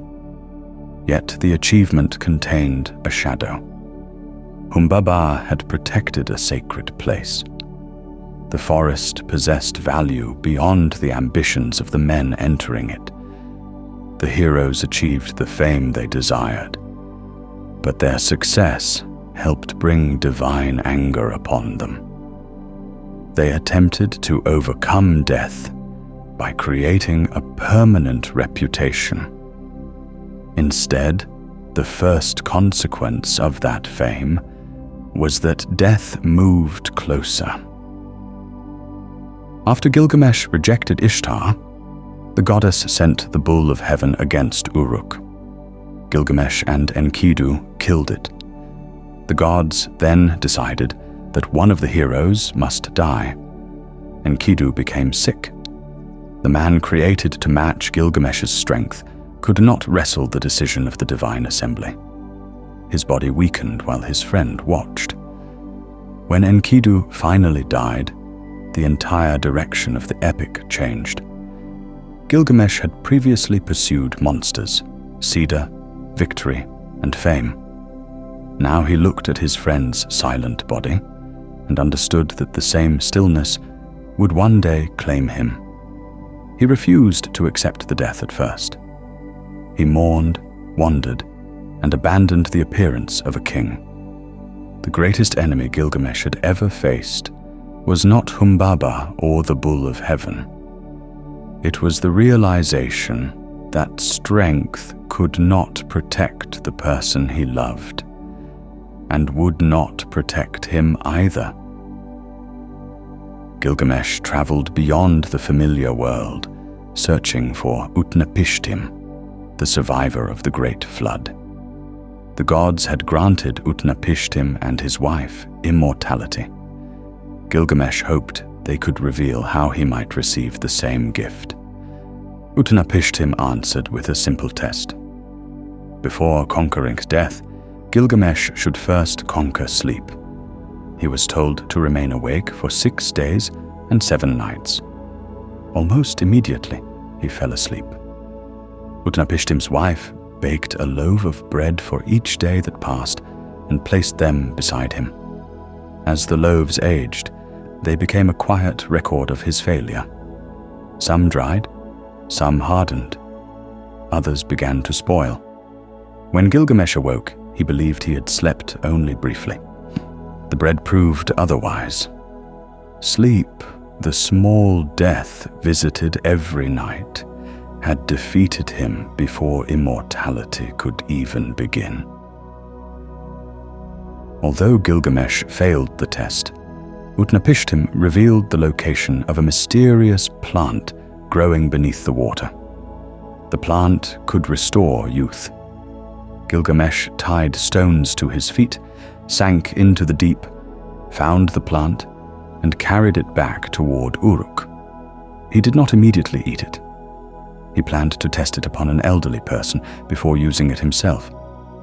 During the journey, Gilgamesh stopped to bathe. A serpent smelled the plant, emerged silently, and carried it away. As the creature departed, it shed its skin. The serpent appeared renewed, while Gilgamesh remained mortal. After traveling farther than almost any human being, he returned to Uruk without the gift he had sought. Yet he looked upon the city's walls. They would remain after his body vanished. Gilgamesh could not live forever, but something shaped by his hands might outlast him. Immortality had changed from endless life into the memory left inside the world. In approximately 612 BCE, enemy forces destroyed Nineveh, the capital of the Assyrian Empire. Palaces burned, walls collapsed. The royal library of Ashurbanipal disappeared beneath the ruins. For more than 2,000 years, thousands of tablets remained buried and forgotten. But the destruction had an unexpected effect. Clay tablets can be fragile when merely dried. Heat can bake them harder. The fire that consumed parts of Nineveh helped preserve many of the texts trapped beneath the collapsing buildings. When excavators began uncovering the library during the 19th century, they found more than 30,000 tablets and fragments. Among them were myths, medical instructions, rituals, omens, letters, dictionaries, and copies of the Epic of Gilgamesh. The city that died in fire became one of the greatest surviving libraries of the ancient world. Nineveh's final disaster preserved the voices of people who had believed their civilization was ending forever. The people who first worshipped the Anunnaki did not describe them as visitors mining gold for a planet beyond Neptune. Those ideas emerged in modern ancient astronaut literature, especially after the publication of Zecharia Sitchin's books during the 20th century. Sitchin connected the Anunnaki with Nibiru, space travel, and the artificial creation of humanity. The interpretation spread through books, documentaries, internet forums, games, and popular culture. Eventually, many people encountered the modern Anunnaki before ever learning about the ancient gods. The transformation is itself a remarkable story. A shifting group of Mesopotamian deities became a single extraterrestrial species. Divine boats became spacecraft. Celestial symbols became planets. Creation from clay and blood became genetic engineering. None of this appears plainly within the surviving tablets. Yet the modern story reveals something the ancient myths understood very well. Human beings continue to reshape the gods according to the mysteries of their own age. The Sumerians imagined divine kings and cosmic assemblies. The modern world imagined travelers from the stars. And perhaps thousands of years from now, the Anunnaki will be transformed once again. And now, as the final tablet is placed quietly back upon the shelf, our journey through the world of the Anunnaki comes to an end. Tonight, we traveled through cities that once stood beside the Tigris and Euphrates. We entered temples where statues were washed, dressed, fed, and treated as the living bodies of gods. We followed Inanna through the 7 gates of the underworld. We watched the worker gods rebel, humanity rise from clay and divine blood, and the waters of the flood cover the ancient world. We encountered winged sages, lion-headed birds, underworld judges, protective demons, celestial omens, and kings who searched desperately for a way to escape death. And beneath all of these stories, we found something deeply familiar. The people of ancient Mesopotamia looked toward the sky and wondered who governed the lights moving above them. They watched rivers flood without warning and imagined arguments taking place among the gods. They buried loved ones and wondered where their spirits had gone. They dreamed of immortality while knowing that every life eventually returned to the earth. The Anunnaki were part of their answer. Not extraterrestrial visitors hidden inside the distant past, but divine beings created within some of humanity's earliest attempts to understand power, suffering, civilization, and death. Their temples eventually fell silent. Their cities became ruins. Their languages disappeared from everyday speech. Yet the clay remembered. Fire hardened the tablets. Sand covered them. And after thousands of years, human hands lifted the forgotten stories back into the light. Perhaps that is the closest thing to immortality the ancient world ever discovered. Not an endless body, not a hidden plant beneath the water, but a story strong enough to sleep beneath the ruins until someone is ready to hear it again. Thank you for spending this quiet journey with us. And as you begin to drift deeper into sleep, feel free to leave a comment telling us which ancient civilization, forgotten mythology, or unexplained mystery you would like quiet science to explore next. For now, allow the temples to fade into the desert night. Let the fires grow dim. Let the rivers continue quietly beneath the stars. And rest well. Good night.